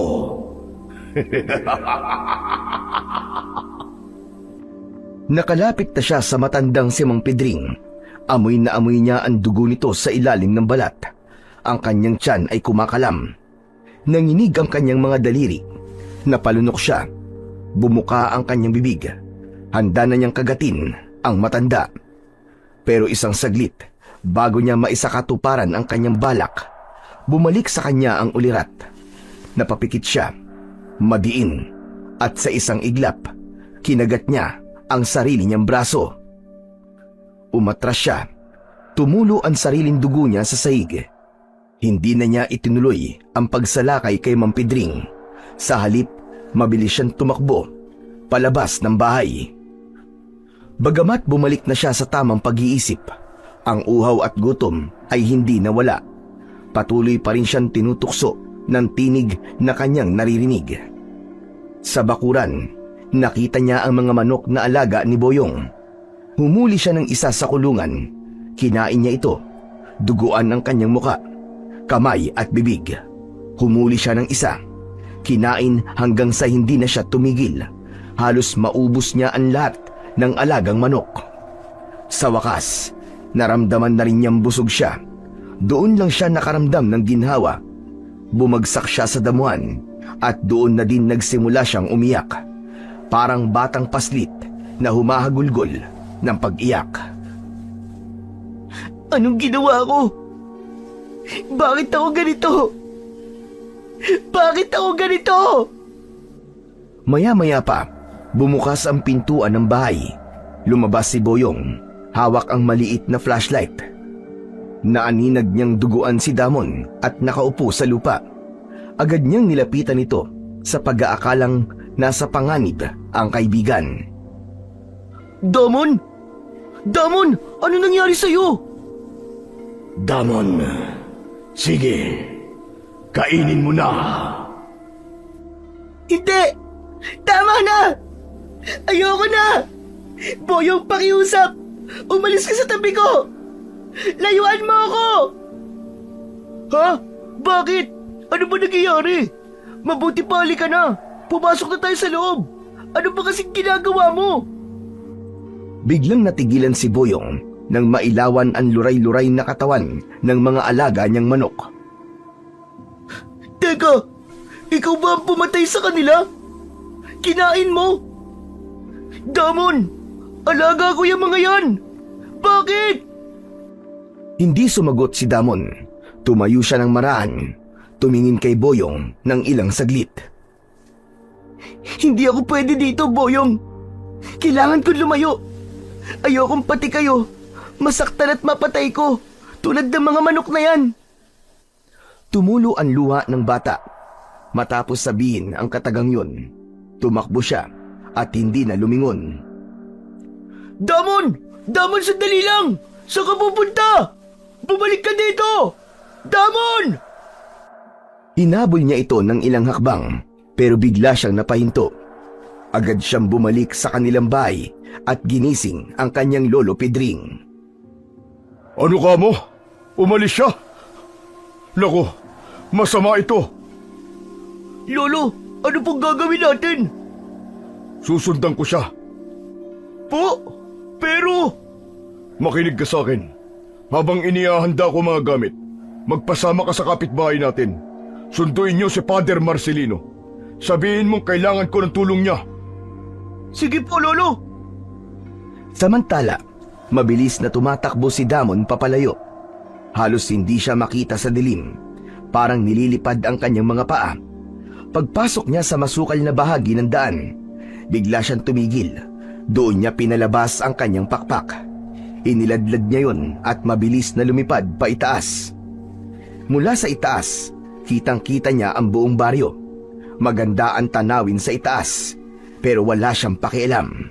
Ang nasa isip niya ng mga oras na yon, makita ang kanyang ama at patayin ito.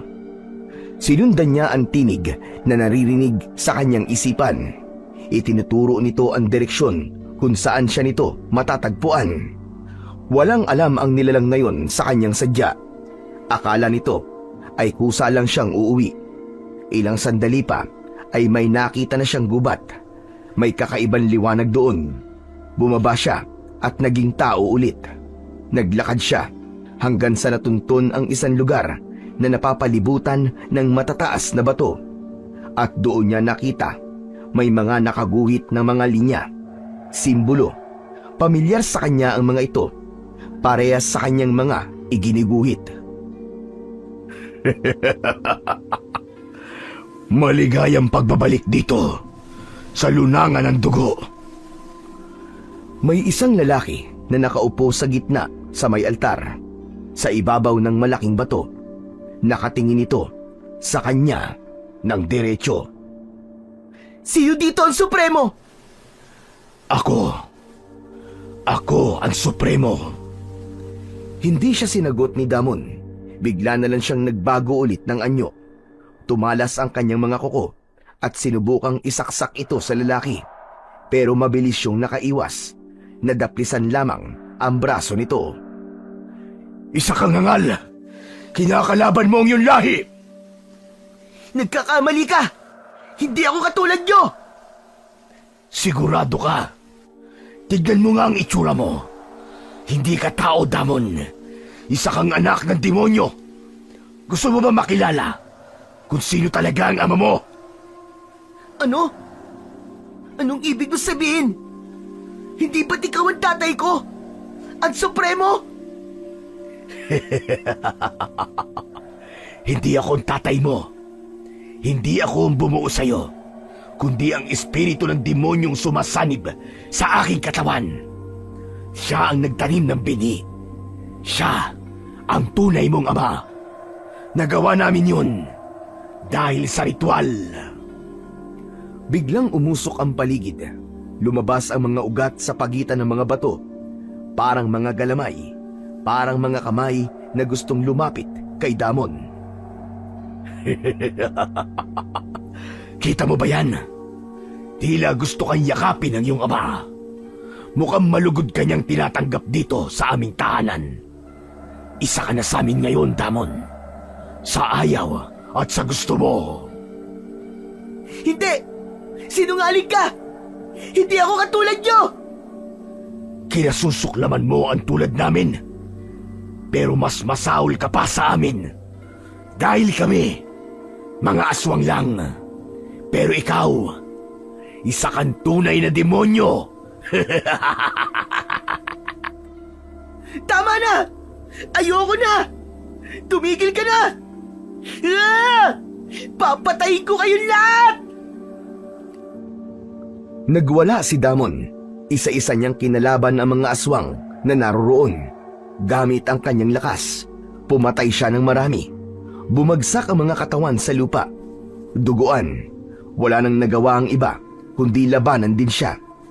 Matitindi rin ang kanilang mga kapangyarihan, pero sa huli, si Damon ang nanaig. Lahat ng aswang ay kanyang napatay, maliban na lamang sa Supremo.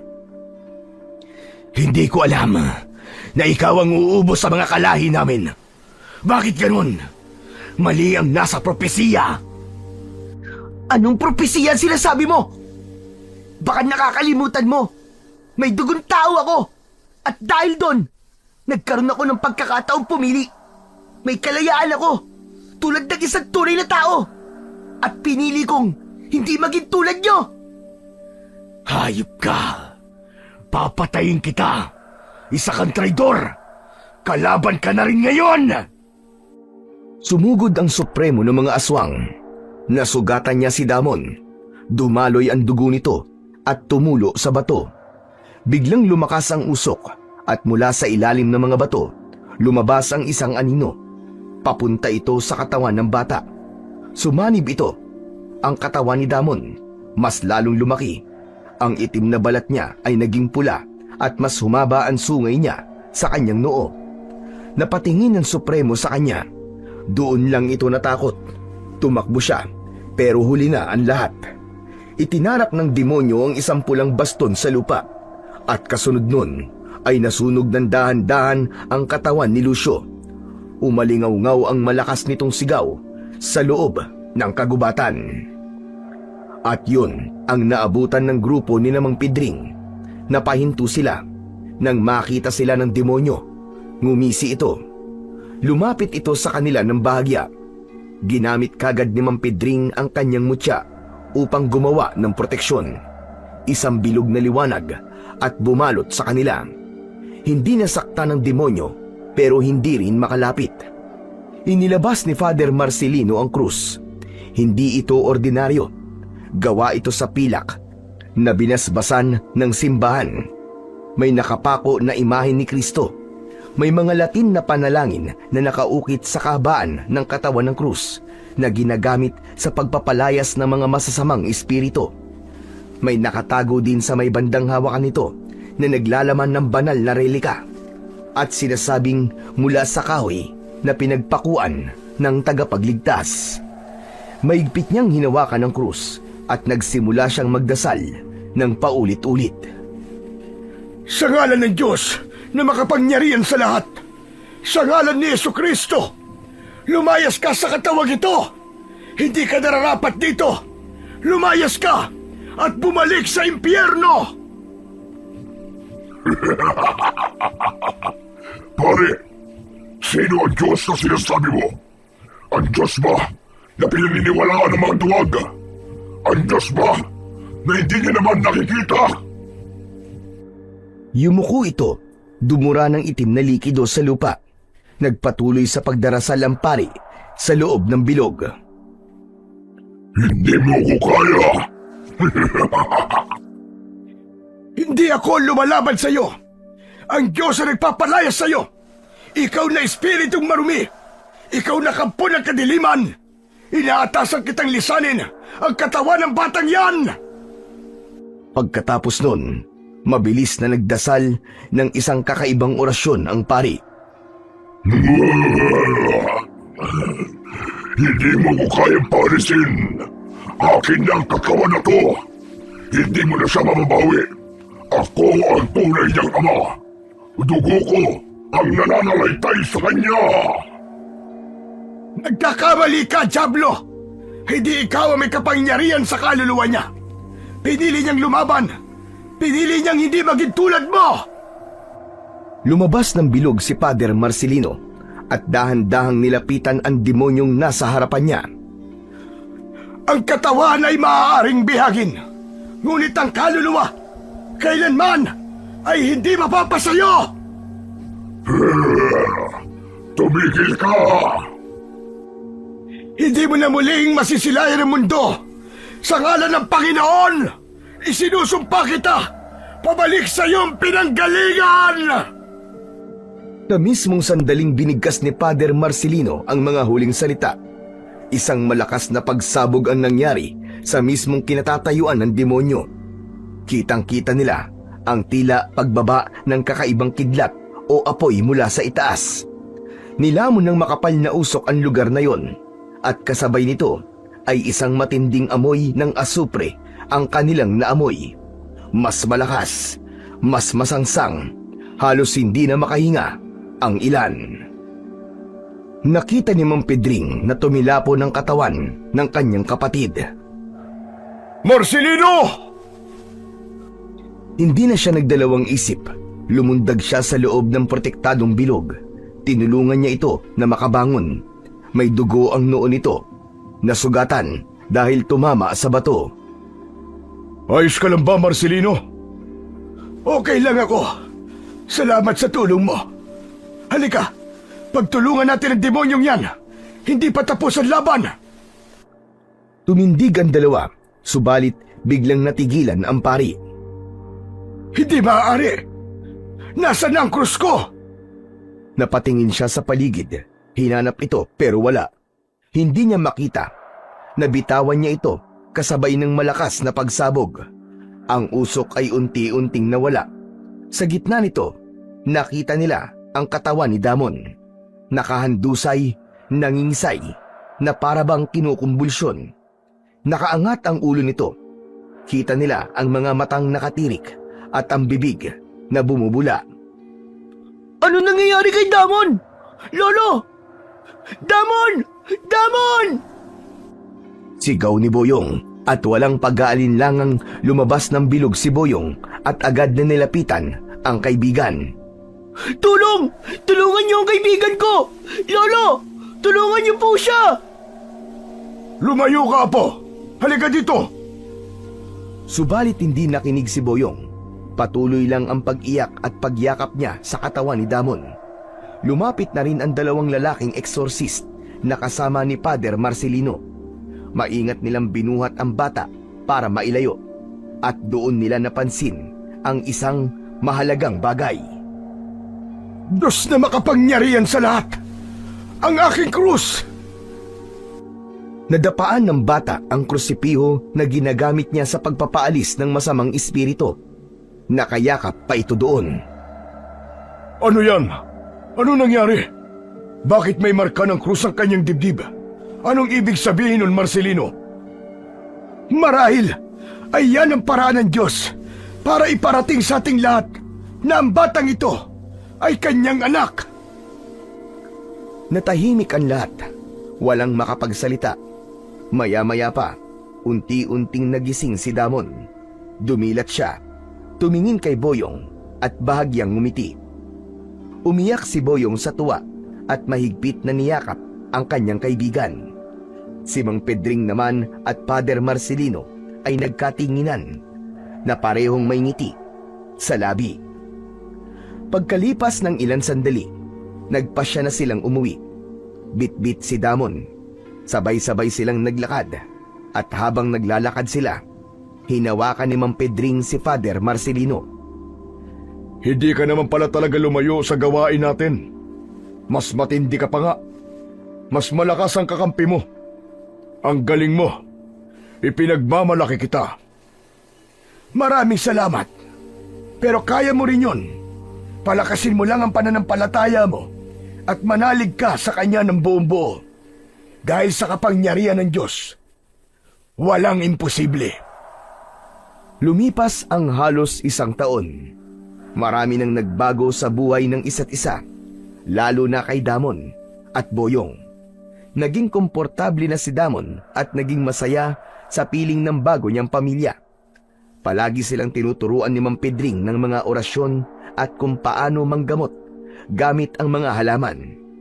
At si Damon, muling natutong lumapit sa Panginoon tulad ng nabubuhay pa ang kanyang ina.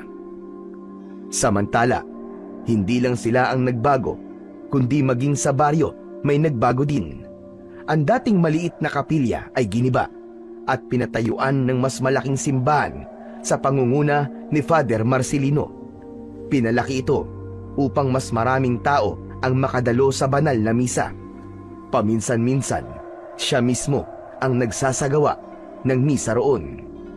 Sina Damon at Boyong naman ay naging sakristan. Araw-araw, maaga silang gumigising para tumulong sa simbahan. Masaya sila sa kanilang ginagawang paglilingkod sa Diyos na pinakamakapangyarihan sa lahat. Samantala, isang umaga, namasyal si Damon sa harap ng puntod ng kanyang ina. Kaarawan niya ng araw na yon. May bitbit siyang bulaklak. Tahimik na naupo sa harap ng nicho. Pinunasan niya ang lapida. Nay, salamat po. Natupad ko na po ang pangako ko sa inyo. Pinili ko po maging mabuti. Anak na po ako ng Diyos ngayon, Nay. Sana po, masaya po kayo para sa akin. Mahal na mahal ko po kayo, Nay. Salamat po sa lahat. Pagkatapos niyang sabihin yon, naramdaman niya ang malamyos na hanging dumampi sa kanyang pisngi. Napapikit siya. Inisip ang muka ng kanyang ina. Nakatingin ito sa kanya at nakangiti mula sa langit. So yun mga idol, sana po ay nagustuhan nyo ang ating kwento para sa araw na to. Ngayon naman po ay dumako na po tayo sa inyong pinaka-nire-request at pinaka-hinihintay na shoutout portion. Pasensya na po pala sa mga hindi ko po masya-shoutout ngayon, pero pipilitin ko po sa mga susunod na kwento ay maibibigay ko na po ang inyong request. So ayan, ano pa pong hinihintay natin? Eto na po. Shoutout po at maraming salamat sa walang sawang pakikinig at suporta. Annalisa Baselio, OFW from Qatar. Shoutout po. Tina Laroya, maraming salamat po. Shoutout po. Mark Given Gumabong from General Santos. Shoutout po. Leslie Vlog Channel from California, USA. Maraming salamat po sa mga kababayan natin dyan at OFW na walang sawang sumusuporta at nakikinig sa ating channel. Shoutout po, Bernard Manalo. Shoutout daw kay Jovil Sorsona Manalo. Salamat po sa inyong pakikinig. Shoutout po, MBG Vlog from Jeddah. Shoutout po, Nova Reyes. Arnold Salazar from Tarlac. Shoutout po, Virginia Swason from Hong Kong. Shoutout po, Nicole Abuela from Kuwait. Hello po sa inyo dyan sa mga OFW po natin dyan sa Hong Kong at sa Kuwait na walang sawa po nakikinig at sumusuporta sa ating YouTube channel. Mabuhay po kayong lahat. Shoutout po, Sander Morales. Shoutout po, Rita L1Z70 from Spain. Shoutout po, Maria Sumampong from Hong Kong. Shoutout po, Myla Patenyo. Shoutout po, Palugod Vincent. Shoutout po, Jaime Tangka ng Dubai. Shoutout po, J. Lost. Shoutout daw kay Jari Lozano na laging nakasubaybay.